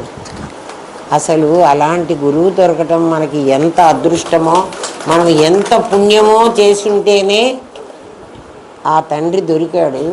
దొరకటం గొప్ప కాదు, దొరకడం అంటే మరి నా వరకే దొరకటం. కానీ అమ్మ నువ్వు నీకెట్లా తెలిస్తే అట్లా నలుగురికి చెప్పు అన్నారే, ఆ వాక్యం చాలా గొప్పది. ఆయనకేం లాభం లేదు కదా, మరి ఎందుకు చెప్పారు? అందుకే రామనాథ వేదాంత ప్రచారం, వేదాంతాన్ని ప్రచారం చెయ్యాలని ఆ తండ్రికి కోరిక ఉంది. ఆ కోరికని ఎవరి ద్వారా తీర్చుకోవాలా అని నన్ను ఒకదాన్ని ఉపకరణాన్ని ఎన్నుకున్నారు మహానుభావుడు. అదెంత మీ పుణ్యం ఆయనకు ఆ కోరిక కలిగించింది. మీరు పుట్టకముందే మీ పుణ్యం ముందొచ్చింది. ఆలోచించండి, అర్థమైందా? ఎట్లా తెలియాలో, ఎట్లా చేసుకోవాలో ఒక్కసారిగా రాదమ్మా. అందుకని రాలేదు, అయ్యో నాకు రావట్లేదే, నాకు తెలియట్లేదే అని నువ్వు బాధపడక్కర్లేదు. ఖచ్చితంగా తెలుస్తుంది. ఎందుకంటే నువ్వు చేరిన యూనివర్సిటీ అట్లాంటిది కదా, లేకపోతే నీకు తెలియదు. నువ్వేం చేస్తున్నావంటే ఈ ప్రపంచంలో ఏదో అనుభవించాలని. నువ్వు ఈ ప్రపంచంలోకి వచ్చినప్పుడు నీకు ఏం తెలీదు, పాపాయిగా వచ్చానంటావు. కాదు, నీ లోపల వాడికి చాలా తెలుసు. వాడు ఎందుకు వచ్చాడంటే ఇంత పెద్ద ప్రపంచం ఉంది కదా, నా శరీరం ఇంత చిన్నది కదా, నేను ఈ కొంచెం నాకు 100 years అయినా నాకు తెలుసు. ఈ 100 yearsలో నేను తినగలనా? కుండలో, చిన్న కుండలో ఎంత పడతాయో అన్నే పోస్తాం, కానీ మొత్తం ఆ పెద్ద ఆ నది నీళ్ళన్నీ తెచ్చి కుండలో నింపాలంటే, నర్మదా నదీ జలాన్నంతా ఒక కమండలంలో నింపాలంటే ఎంత కష్టమో. అది నిజంగా నర్మదా నది జలాన్ని కుంభంలో నింపలే. ఈ ప్రపంచాన్నంతా అహం బ్రహ్మాస్మి అని నేను తెలుసుకున్నాను అనుకో, అప్పుడు ఈ ప్రపంచం అంతా నాలోకి వచ్చి నిలబడదు. అంటే నేను వ్యాప్తమైపోతే, అంతా నేనే అయిపోతే ప్రపంచం అంతా నా లోపలే ఉంటుంది కదా, అది ప్రవిలాపనం. అవునా కాదా? ప్రపంచం నాకంటే వేరుగా ఉంటే అది నన్నంతా ఆకర్షిస్తూ ఉంటుంది. అది నా లోపలికి వస్తే చూడరా, నాకు లేని నగలు ఆ అమ్మాయి పెట్టుకుంటే నాకు ఆ నగ కావాలి అని నాకు అనిపిస్తుంది. అవునా కాదా చెప్పండి? అన్నీ నాకే ఉన్నాయి అనుకోండి, అన్ని బీరువాలు, నా లాకర్ నిండా నా సొమ్ములే ఉన్నాయి. ఇప్పుడు అది ఏది పెట్టుకున్నా నాకు కావాలనిపిస్తుందా? ఒక ఉదాహరణ మీకు చెప్తా చూడండిరా. పుస్తెల్లో గొలుసు అనుకుందాం. పుస్తెల్లో గొలుసు అందరికి ఉంటుంది కదా, నాకు కూడా ఉంటుంది కదా. ఇప్పుడు నాకు ఎవరన్నా పుస్తెల్లో గొలుసు కొత్త చేయించుకున్నా అనుకో, నాకు పుస్తెల్లో గొలుసు కావాలి అని అనిపిస్తుందా? అనిపించదు. ఎందుకని? అది ఆల్రెడీ నా దగ్గర. మరి ఏది అనిపిస్తోంది? నా దగ్గర ఏది లేదో అది నాకు కావాలనిపిస్తోంది కదా. ఈ ప్రపంచంలో అన్నీ నా దగ్గర లేనివి, అందుకని నాకు కావాలనిపిస్తుంది. మరి ఈ ప్రపంచం అంతా నా లోపలే ఉంది అనుకున్నప్పుడు నీకు ఏం కావాలనిపిస్తుందిరా అంటే అన్నీ నా దగ్గర ఉన్నప్పుడు నాకు ఇంకోటి కావాలని అనిపిస్తుందా? అనిపించదు.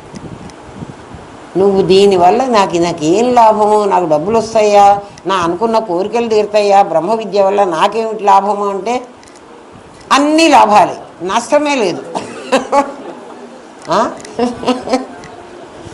అర్థమైందా? ఇదొక్కటే గుర్తుపెట్టుకుంటారా.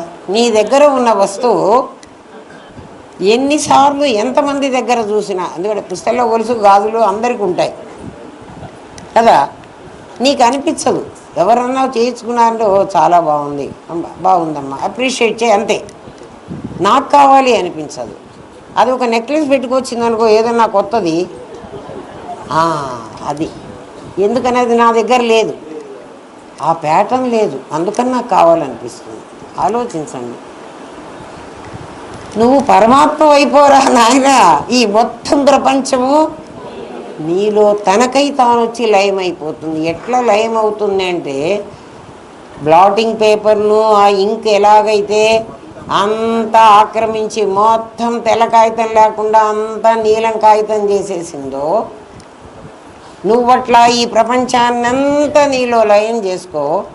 అప్పుడు నీకు వేరువేరుగా ఏ వస్తువు కనిపించదు. అన్నీ ఎవరుగా కనిపిస్తాయి? ఆ బ్లాటింగ్ పేపర్ లాగా, ఆ ఇంకులాగా, ఆ సత్తులాగా, ఆ చిత్తులాగా. ఇంకా రెండోది కనిపిస్తాయి కదా నీకు ఏదన్నా. అందుకని ఆ కొత్త నెక్లెస్ని చూసినప్పుడు కూడా నీకు కావాలి అని అనిపించంగానే, ఇది సాధన, కావాలి అని అనిపించంగానే నువ్వేమనాలి? అది సత్తు చిత్తే కదా. అంటే ఏమిటి? అది బంగారమే మరో రూపంగా ఉంది.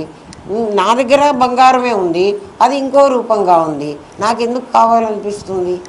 ఆలోచించండి. అట్లా అనుకుంటే నువ్వు దాని వెంట పడవు, లేకపోతే దాని వెంట పడతావు. ఈ ప్రపంచంలో ఏదో అనుభవించాలని, కనపడిందంతా సొంతం చేసుకోవాలని ఆ కోరికను తదనుగుణమైన శరీరం, ఇది అనుభవించాలంటే ఎటువంటి శరీరం కావాలో అటువంటి శరీరము, అది నీ రూపం, ప్రాణం, క్రియ, నామరూప క్రియలు అడ్డం వేసుకున్నావు. ఇప్పుడు నీకు అడ్డం ఏమిటి అంటే ధనేషణ దారేషణ పుత్రేషణ కాదు, నీకు అడ్డం నీ నామరూప క్రియలు. అంటే ఏమిటి? నీ లోపల ఉన్న చైతన్య ప్రకాశాన్ని ప్రకాశించకుండా, సూర్యప్రకాశాన్ని ప్రకాశించకుండా భూమి ఎలా అడ్డం పడిందో నీ నామరూప క్రియలు నీకు అడ్డం పడ్డాయి. నీ పరమాత్మని నీకు తెలియనీయకుండా చేస్తున్నాయి. మరి ఏం చేయాలి? గురువు ఏం చెప్తాడంటే నీకు ఆయనకున్న చాకచక్యంతో నీకు నీ నామరూప క్రియలు అడ్డు తొలగించుకుంటే మార్గం చెబుతాడు. ఆయన ఏమి ఇయ్యడు నీకు, ఇవ్వడానికి ఆయన దగ్గర ఏముంది? ఆయన దగ్గర ఏదుందో నీ దగ్గర కూడా అదే ఉంది. అర్థమవుతోందా? అందువల్ల నీకు ఆత్మదర్శనం కాదు. టేబుల్ మీద ఇంట్లో అందరూ తినాలని అనేక పదార్థాలు వండి పెడతారు కదా, రుచిగా ఉందని అంతా తినగలవా? ప్రపంచంలో సంపదంతా నా ఒక్కడికే కావాలని సమయాన్నంతా దానికోసమే వెచ్చించడం ఎంతవరకు సబబు? నిన్ను అడుగుతున్నాడు. ప్రపంచంలో ఎంతో సంపద ఉంది, నీకు సంపద కావాలి అంటున్నావు. ఎంత కావాలి నీకు అంటే దానికి లిమిట్ లేదు. మరి ఇంకా ఎందుకు ప్రయత్నిస్తున్నావు? ఆలోచించు. ధనం పోతే సంపాదించుకోవచ్చు, కాలం పోతే ఒక్క నిమిషమైనా తిరిగి రాదు. మన టైం ఇంకా ఎప్పుడుందో ఎప్పుడు పోతామో తెలియదు. కానీ ఒక్కొక్క క్షణం గడిచిపోతుంటే రామకృష్ణ పరమహంస చాలా బాధపడే, సూర్యాస్తమయం కాగానే అమ్మా ఒక రోజు అయిపోయింది, తెల్లవారగానే అమ్మో మళ్ళా కొత్త రోజు ప్రారంభమైంది, ఇవాళ కూడా నాకు ఆత్మ తెలియలేదు అని బాధపడేవాట. ఎందుకంటే రేపు ఇంకా మనం ఉంటామని మనకు నమ్మకం లేదు. నువ్వు అట్లా బాధపడమంటున్నాడు. ఒక్కొక్క రోజు కలిస్తే డబ్బులు పోతే పర్వాలేదు, ధనం పోతే సంపాదించుకోవచ్చు, కాలం పోతే ఒక్క నిమిషమైనా తిరిగి రాదు. విలువైన కాలాన్ని గుర్తించక వృధా చేస్తున్నావు. అర్థమవుతోందా?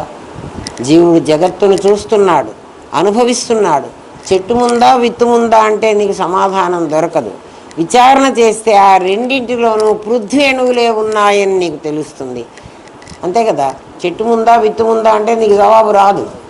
చెట్టు లేకపోతే విత్తనం లేదు, విత్తనం లేకపోతే చెట్టు లేదు. కానీ నువ్వు ఆలోచించు, నీకు ప్రశ్నకి జవాబు రాదు కదా. అందుకని నిన్నేం చేయమంటున్నాడు? చెట్టులోనూ విత్తులోనూ కూడా పృథ్వీ యొక్క అణువులు, జీవునిలో జగత్తులో సచ్చిత్తులే ఉంటాయి. చెట్టులో ఎట్లాగైతే అణువులు ఉన్నాయో జీవుల్లోనూ, జీవుడంటే ఇండివిజువల్, జగత్ అంటే యూనివర్సల్. దీంట్లో కూడా ఒకటే ఉన్నాయి. అవి రెండు ఆభాస. నీ నాది ఆభాస, నీ కనబడుతున్న వాళ్ళందరూ ఆభాసలే. ఆభాసలంటే సూర్యకాంతి కాదు, ఇంద్రధనస్సులు. చూడండి ఎన్ని రంగులు రంగులు కనబడుతున్నాయి. వస్తువు సచ్చిత్తులు, దానిలో నుండి వచ్చినవి అసంఖ్యాకములు. అవన్నీ విశేషాలు, ఇవన్నీ విశేషాలు. వీటికి ప్రారంభం ముందు ఉన్నదేమిటి? అస్థిభాతి. అంతకుముందు ఉన్నదేమిటి? సచ్చిత్తులు. అంతే. అస్థిభాతి విశేషాలు, సచ్చిత్తులు సామాన్యం. నామరూపాలు దేవుళ్ళైనా ఒకటే, జీవులైనా ఒకటే కదా. అది ఒక నామరూపాలు. హయ్యర్ అఫీషియల్స్, అరే ముందు పనిచేసేవాడు టీం లీడర్ కన్నా కింద వాళ్ళు ఏమంటారు? డెవలపర్లు. డెవలపర్లందరూ ఒకలాంటి వాళ్ళే, టీం లీడర్లందరూ ఒకలాంటి వాళ్ళే, మేనేజర్లందరూ ఒకలాంటి వాళ్ళే, సిఇఓలందరూ ఒకలాంటి వాళ్ళు. వీళ్ళందరూ మనుషులుగా ఒకటే, సచ్చిత్తులుగా వీళ్ళందరూ ఒకటే. మన మనుషులు అన్నాం, తిరియక్కులు అన్నారు, జరాయుజ స్వేదజ అండజ ఉద్భిజ్యాలు. అవి కాక ఈ దేవతలు, బ్రహ్మ విష్ణు మహేశ్వరులు, వాళ్ళు ఇంకా సిఇఓలు పైన కదా. మనం నడిపించడానికి ఎవడో ఒకడు కావాలి కదా. దిక్పాలకులు ఉన్నారు, ఇంద్రుడు ఉన్నాడు. ఉన్నాడా లేడా అంటే వాళ్ళు ఉండకపోతే ఈ ప్రపంచం ఇట్లా నడవదు. నడుస్తున్నది కదా. చూడండి, ఏ ఋతువులో ఆ ఋతువులు కాలం మారింది అంటారు. ఏం మారింది? ఎండాకాలంలో ఎండలు వస్తున్నాయి, వానాకాలంలో వానలు వస్తున్నాయి, చలికాలంలో చలి పుడుతున్నది. ఏం మారలే, బుద్ధులు మారే. మానవుడి మేధస్సు మారింది కదా. ఆ చంద్రమండలంలో మనుషులు ఉన్నారా, జీవులు ఉన్నాయా, ఉంటాయా అని ఆ నాసావాడు అన్ని రకాల ప్రయత్నాలు చేసి చేస్తున్నాడు. కానీ ఇక్కడ లివింగ్గా బతికున్న ప్రాణుల్ని చంపుతున్నారే, వీళ్ళని చావనీయకుండా బతికిద్దామే అని అనుకోకపోతే అది ఏం మానవత్వం?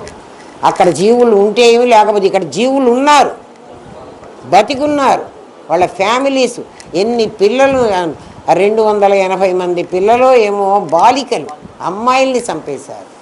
ఎందుకంటే రేపు వీళ్ళు పిల్లల్ని కంటారు కదా, కనకుండా ఉంటే పీడబోతుంది. సృష్టి వినాశం చేస్తున్నావా?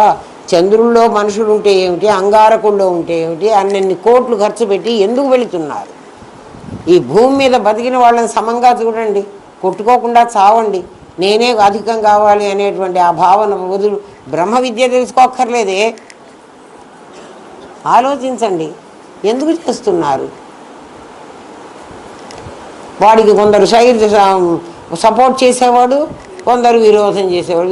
అందరు కొట్టుకు చావండి. ప్రపంచ యుద్ధాలు జరిగి నానా చావు చచ్చి ఏదో మానుకొని ప్రపంచం ఇంత మాత్రం ఉంది, మళ్ళీ కొట్టుకు వస్తున్నారు. ఎవడు చెప్తాడు వీడికి? ఆలోచించండి. ఏమ్మా,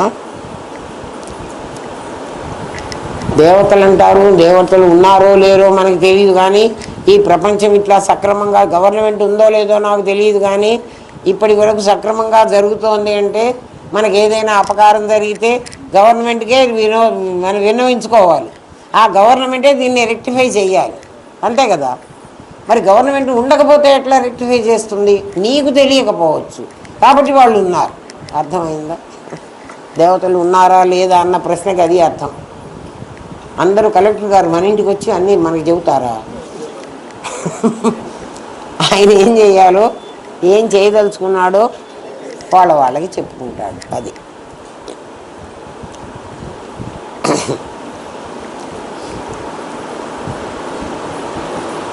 వస్తువు సచ్చిత్తులు, దానిలోంచి వచ్చిన అసంఖ్యాకం అవన్నీ విశేషాలు. వాటన్నిటిలో పరుచుకుని ఉన్న సామాన్యాన్ని సచ్చిత్తులని ఏకమని గుర్తించు. ఉన్నది ఆత్మే, విశేషాలన్నీ దాన్ని కప్పేశాయి. జగత్తులోని పదార్థాలన్నీ అనేకం, వాటి స్వభావాలు కూడా అనేకం, స్వరూపం అనేకం కాదు. ఏమ్మా, వాటిల్లో వ్యాపించిన స్వరూపం సామాన్యం ఏకం. ఆ సామాన్యాన్ని తమలపాకు మడిచి ఈయన లాగినట్లు బయటికి లాగితే ఏకత్వం అనుపశ్యతి. అప్పుడు నువ్వు ఏకత్వాన్ని చూడగలవు. ఏకమేవ అద్వితీయం బ్రహ్మ. నాకు వాక్యం, మహావాక్యం నాకు వచ్చండి. ఉన్నది పరమాత్మే. ఉన్నది పరమాత్మే అని నువ్వు మాట మాట్లాడటం కాదు. మరి ఏం చేయమంటావు? ఉన్నది పరమాత్మేనని నిజంగా నీకు తెలిసిందా? నువ్వు అంతా ప్రపంచాన్ని సచ్చిత్తుగా చూడగలుగుతున్నావా? చూడగలిగేదాకా ప్రయత్నం చేయి. నువ్వెందుకు బయటకు మాట్లాడడం? అంతే కదా. నీకు చూసినప్పుడు సచ్చిత్తులు అనిపిస్తోందా? చూడగానే నామరూపాలు అనిపిస్తున్నాయా? నామరూపాలు అనిపిస్తే ఖచ్చితంగా గుణాలు గుర్తుకొస్తాయి. గుణాలు గుర్తుకొస్తే నీకు దానికి తప్పకుండా క్లాష్ వస్తుంది. అది ఏమ్మా,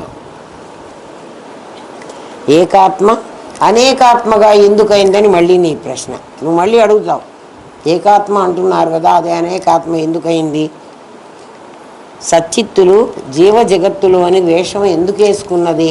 స్వరూపం కనిపించకుండా స్వభావమే దాన్ని ఎందుకు అణిచివేస్తున్నది అని ప్రశ్నించబోతావు. ఉన్నది ఆత్మే, అది ఎప్పుడూ మారలేదు, మారదు. తాడు ఎప్పుడూ పాము కాలేదు. కనిపించే పాము ఉందనుకుంటావా? సిద్ధాంతం తప్పవుతుంది. ఏమ్మా, అనేక స్వభావాలు మారుతూ ఉంటాయి కదా, అవి నిత్యం ఎలా అవుతాయి? కనిపించే పాము నిజము అందామంటే రజ్జు సర్పభ్రాంతిలో సిద్ధాంతం తప్పవుతుంది. తాడు ఎప్పుడు కూడా పాము కాదు, కానీ పాములాగా కనిపిస్తోంది. దానిలో లక్షణాలు దీనిలో ఉండబట్టి నీకు అది కనిపిస్తోంది. ఆ సచ్చిత్తుల లక్షణాలు నీ నాదిలో ఉన్నాయి, అందుకనే ఇది అదిగా నీకు కనిపిస్తోంది. ఈ సృష్టిని వాస్తవం అని అవి స్వభావాలు మారుతున్నాయి కదా, చూడండి. అవి నిత్యం ఎలా అవుతాయి? మారే స్వభావము నిత్యం ఎట్లా ఉంది? మారే స్వభావం అంటే నీకు నీ స్వభావం మారడం కాదు. నువ్వు ఇన్ని జంతువులను చూస్తున్నావు. పిల్లికి ఒక స్వభావము, ఎలుకకి ఇంకో స్వభావము, పందికి ఇంకొక స్వభావము. నువ్వు చూసే జీవరాశులకి నీకు ఆ స్వభావం లేదు కదా. కానీ ఇవన్నీ సచ్చిత్తులే అయితే అందరికీ ఒక స్వభావమే ఉండాలి కదా, ఉండదు. ఒక స్వరూపం ఉంటుంది. అర్థమవుతుందా? ఈ సృష్టిని వాస్తవమని నువ్వు చూస్తున్నావు, ఇది నిజం అంటున్నావు, స్వభావాన్ని నిజం అంటున్నావు. ఎందుకంటే నీకు స్వరూపం తెలియక. స్వభావాన్ని నిజము అంటే చూడండి, తాడు పాము అన్నప్పుడు తాడు నాకు పాములాగా కనిపించింది. తాడు ఎందుకంటే తాడు వంకర టింకరగా పడి ఉంటుంది, పాము కూడా వంకర టింకరగా ఉంటుంది. నాకు పాములాగా కనిపించింది. కనిపించిన దృశ్యమే కదా నన్ను భయపెట్టింది. తాడైతే నన్ను భయపించదు. తాడు కనిపించింది అనుకో, నేను భయపడను. కనిపించిన పాము నన్ను భయపెడుతోంది. ఈ ప్రపంచాన్ని ప్రపంచంగా నువ్వు చూస్తే ఇది నన్ను భయపెడుతోంది. నన్ను భయపెట్టలేదులేండి, నాకు మోహం కలిగిస్తోంది, నాకు ద్వేషం కూడా కలిగిస్తుంది. నాకు మోహం కలిగిస్తుందంటే నాకు కావాలనిపిస్తోంది, నాకు ద్వేషం అంటే వాడికి ఉందే నాకు లేదే అని అనిపిస్తోంది. నాకు లేకపోయినా పర్వాలేదు కానీ వాడికి మాత్రం ఉండకూడదు. అది ఏమిరా, నిజమేనా? ఎవరికైనా నాకు లేకపోయినా బాధ లేదు, వాడికి మాత్రం ఉండకూడదు. ఇదేమి కదా. ఒక పని అట్లా మీకు అనిపించినప్పుడు మీరు ఏం చేస్తారంటే, చూడండి, వంట ఇంట్లో తినే పదార్థాలన్నీ ఉంటాయి, వంట గదిలో. బాత్రూంలో అవన్నీ ఉండవు కదా కదా. అరే వాడి ఇల్లు వంట ఇల్లేమో పరమాత్మకి, వాడింట్లో అన్నీ పెట్టుకున్నాడు ఆ గదిలో. ఈ గది బాత్రూమ్ ఏమో, దీంట్లో సోపు కావాల్సినవేవో అలాంటివి, షాంపూ అవేవో ఉంటాయి. నువ్వు కాసేపు అట్లా అనుకుంటే ఆ గది అంటే నీకు ద్వేషం కలగదు కదురా. రెండు నీ గదులే, నీ ఇంట్లో భాగాలే కదా. అరే వంటింట్లో అయితే అన్ని పెట్టారు, మా బెడ్రూమ్లో అయితే అన్ని బీరువాలు పెట్టి దాని నిండా బంగారం నగలు పెట్టారు. బాత్రూంలో ఒక్కడు కూడా ఓ సొమ్ములు పెట్టలేదు అంటే ఎందుకురా కుళ్ళిపోతున్నావు? యథార్థం తెలియక కుళ్ళుతున్నావురా. నీకు బాధ కలగలుగుతుందని చెప్పట్లేదు, నీకు బాధ కలుగుతుంది. నీ ఆలోచన మార్చు. అది ఏమ్మా, జగత్తుకు సృష్టి లేదు, జీవుడికి ప్రవేశం లేదు. జీవుడు ప్రవేశించాడు అంటున్నాం కదా, జీవుడికి ప్రవేశం లేదుట. గృహప్రవేశానికి నిన్నెవరైనా పిలుస్తారు. యజమాని ఆ ఇంటిని కట్టడు, కూలీలు కడతారు. ప్రవేశించే యజమాని తాను దాన్ని సొంతం చేసుకుంటాడు. అవును కదా? అతడు మరణిస్తే సొంతం అన్న ఆ ఇంట్లో వాడిని ఉంచరు కదా. మా గురుదేవులను అడిగింది ఇదే కదా. ప్రాణం పోగానే బయట పారేస్తారు.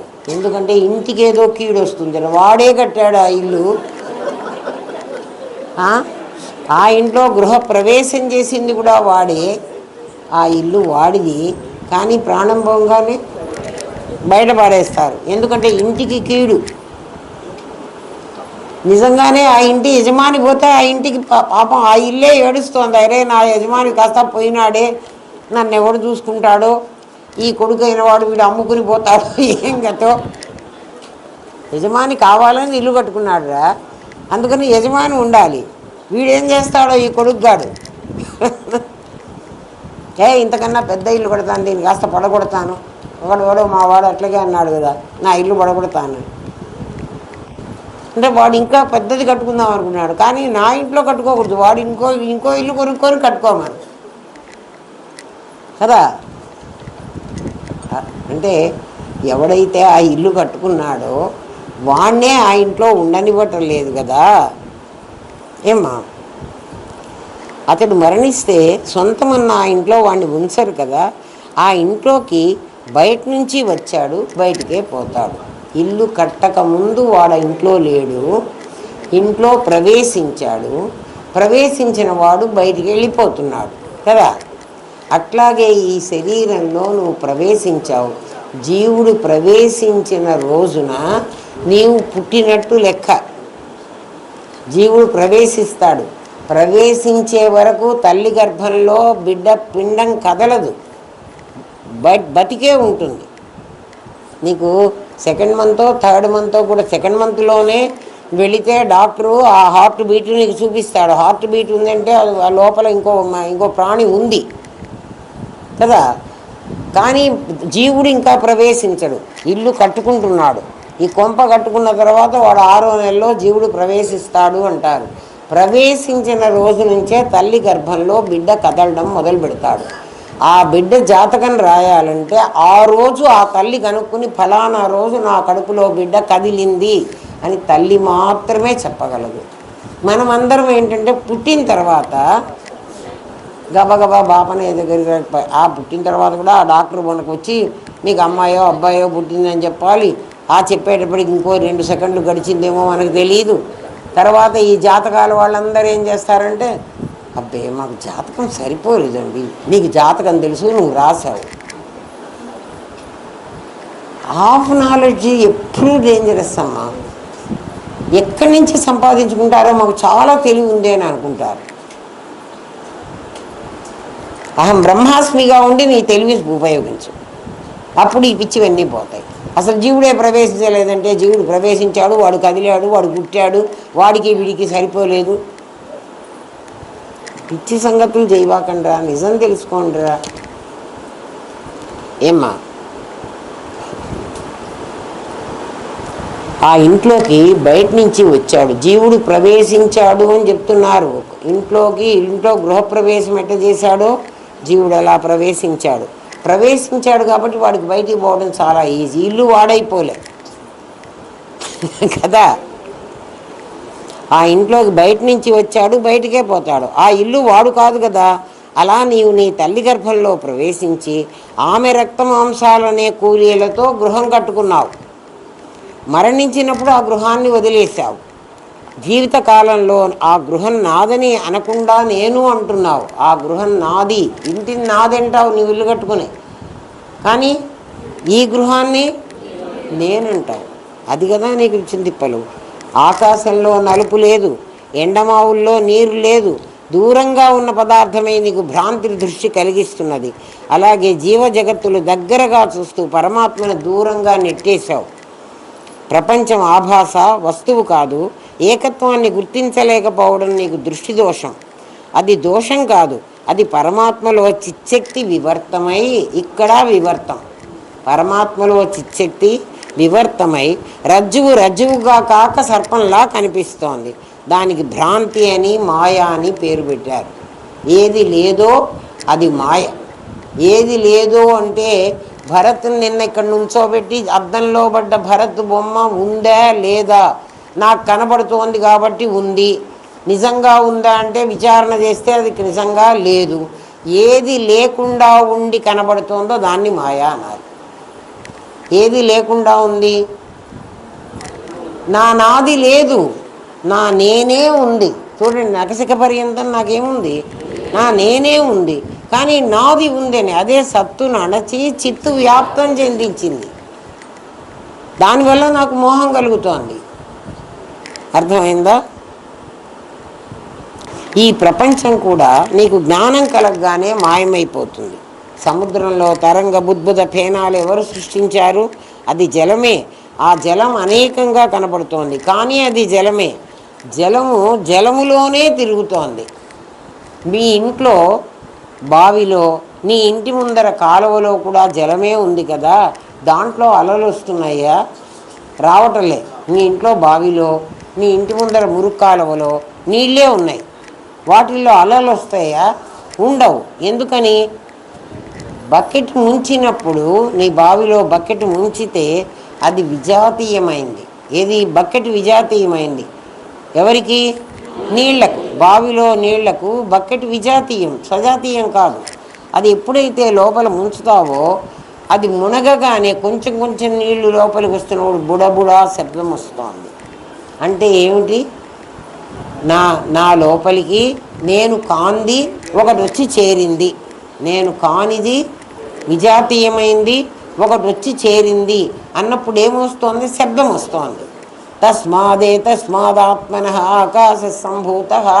ఆకాశం పుట్టింది అంటాం, అందుకు పుట్టింది. బావిలో శబ్దం వచ్చింది, బకెట్ ముంచావు, ఎప్పుడు వచ్చింది? తన జాతి కాకుండా వేరే జాతిది ఎవరో నా లోపలికి వచ్చింది అని బావి చెప్తోంది నీకు. ఎందుకు వచ్చింది అంటే నా దగ్గర నీళ్ళని ఎత్తుకుపోవడానికి వచ్చింది, అందుకనేది దొంగ. అర్థమవుతుందా? పరమాత్మలోనికి ఈ ప్రపంచం వచ్చేటప్పుడు మొట్టమొదట ఆకాశం పుట్టింది అంటే శబ్దం పుట్టింది. ఆ పరమాత్మలో నుంచి ఈ విజాతీయమైంది కదా ఈ నాది. ఈ జీవుడు అనేవాడు విజాతీయం. జీవుడుగా సజాతీయమే. అసలు పరమాత్మే జీవుడు కాదు, లేడు. కానీ ఈ నాదిని తీసుకుని వస్తున్నాడు కదా ఈ బకెట్ ముంచుకోవడానికి. ముంచి ఇంతవరకు నా శరీరం అని చెబుతున్నాడు కదా వాడు. అది తనలోకి వచ్చిందని చిన్న చిన్న అలలు వస్తాయి. సముద్రంలో అధిక జలం ఉండబట్టి దానికి శక్తి పెరుగుతోంది. బావిలో కొంచెం నీళ్లు ఉండబట్టి ఆ చిన్న బకెట్ ముంచగానే, బకెట్ ఎందుకురా, బిందెలో కుండలో గ్లాస్ ముంచండి, బుడబుడా శబ్దం వస్తుంది. అది సముద్రంలో అధిక జలం ఉండబట్టి అలలు వస్తున్నాయి. ఆ శక్తి ఊరికే ఉండదు. తరంగాలుగా, బుద్భుదాలుగా, ఫేనాలుగా దాని ప్రెషర్ పనిచేస్తుంది. పరమాత్మ సచ్చిత్తులుగా నిరాకారం. ఆయన శక్తి చైతన్య శక్తి. దానికి మాయాశక్తి అని మనం పేరు పెట్టాం. ఎందుకంటే మాయాశక్తి అంటే ఉన్నది లేనట్టుగా, లేనిది ఉన్నట్టుగా కనిపిస్తుంది. ఉన్నది పరమాత్మ, అది లేనట్టుగా చూపిస్తుంది. లేని శరీరాన్ని ఉన్నట్టుగా చూపిస్తుంది. అది మాయాశక్తి విలాస కల్పిత మహావ్యామోహ సంహారిణి అని దక్షిణామూర్తి అందుకే అన్నాడు.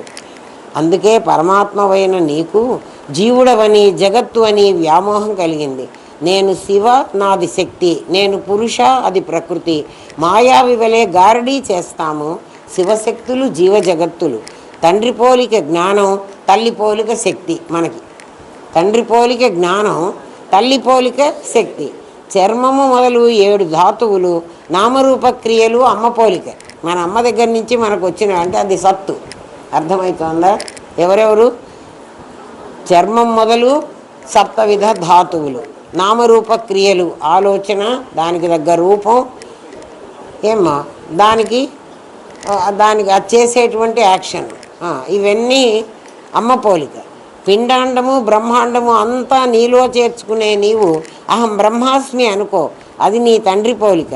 అప్పుడు మూర్తమైన ఈ ప్రపంచం అమూర్తమై జ్ఞానాగ్నిలో భస్మం అయిపోతుంది. ఇప్పుడు గణేశుడు మహాగణేశుడు అవుతాడు, వామనుడు త్రివిక్రముడు అవుతాడు. నీవు అష్టవిధ ప్రకృతులుగా కనిపించక శక్తిగా కనిపిస్తావు. గణపతి వ్యష్టిని సమిష్టి చేసుకుని పరమాత్మ చైతన్యము నిర్గుణము, ఆయన శక్తి సగుణము అని అప్పుడు నిర్ణయించుకుంటావు. అప్పుడు పరిపూర్ణ అనుభవం కలుగుతుంది, నువ్వు పరిపూర్ణమవుతావు. దక్షిణామూర్తిలో ఆయన చెప్పింది కూడా విశ్వం దర్పణ దృశ్యమాన నగరీతుల్యం. దర్పణ దృశ్యంలో భరత్ బొమ్మ ఎలా కనిపించిందో అట్లా ఈ విశ్వం అంతా నిజాంతర్గతం పశ్యన్. ఆత్మని నీ అంతర్గతంలో ఒకసారి చూసుకో. నీ ఆత్మలో నువ్వు చూడు. మాయయా బహిర్వోద్భూతం. ఆ మాయ వల్ల బయట ఉన్నట్టుగా కనిపిస్తున్నాడు. ఎక్కడ బయట ఉన్నట్టుగా? భరత్ అద్దానికంటే బయట ఉన్నాడు అంటున్నావు. కాదు కాదు, బయట అంటే నీ లోపల ఉన్న కాసుల పేరు, కంసలవాడిలో ఉన్న కాసుల పేరు బాగా గుర్తుపెట్టుకోండి. ఎట్లా బయట ఉన్నట్టుగా కనపడుతోందయ్యా అని మళ్ళీ అడుగుతాము. యథా నిద్రయా, నీ నిద్రపోయినప్పుడు నీ కళలో నీ కళ బయట ఉన్నట్టు కనపడుతోందిరా నీ లోపల జరిగితే, ఇక్కడ కూడా బయట భరతుని పెట్టి నువ్వు అద్దంలో భరతుని చూస్తున్నావు. దక్షిణామూర్తి అర్థం అయితే నేను ఇంత అర్థము నంద్యాలలో దక్షిణామూర్తి చెప్పినప్పుడు చెప్పలే, ఎందుకంటే అంత చెప్తే అర్థం చేసుకునే వాళ్ళు లేరు అక్కడ. అర్థమైందా? ఇప్పుడు అర్థం అవుతుంది. ఓం తత్సత్. స్వస్తి ప్రజాభ్య పరిపాలయంతాన్యాయేన మార్గేణ మహిన్మహేష. గోబ్రాహ్మణేభ్య శుభమస్తు నిత్యం. లోకా సమస్తా సుఖినో భవంతు. ఓం పూర్ణమదః పూర్ణమిదం పూర్ణాత్ పూర్ణముదచ్యతే పూర్ణస్య పూర్ణమాదాయ పూర్ణమేవావశిష్యతే. ఓం శాంతి శాంతి శాంతి. ఓం నమో బ్రహ్మాదిభ్యో బ్రహ్మ విద్యా సాంప్రదాయ కర్తృభ్యో వంశ ఋషిభ్యో గురుభ్యో నమో మహద్భ్యః. సర్వోపద్రవరహిత ప్రజ్ఞానఘనః ప్రత్యగర్ధో బ్రహ్మైవాహమస్మి బ్రహ్మైవాహమస్మి బ్రహ్మైవాహమస్మి. ప్రతిసారి బ్రహ్మైవాహమస్మి అనుకున్నప్పుడల్లా ఈ మోకులో నుంచి ఒక్కొక్క పోగు తీసి దీనికి చుట్టుకోండి. ఎన్నిసార్లు మీరు బ్రహ్మైవాహమస్మి అనుకుంటారో అన్నిసార్లు ఈ తాడు బాగా బలపడుతుంది. నాకు తెలియలేదంటే ఎట్లా తెలుస్తుంది? తెలియదు.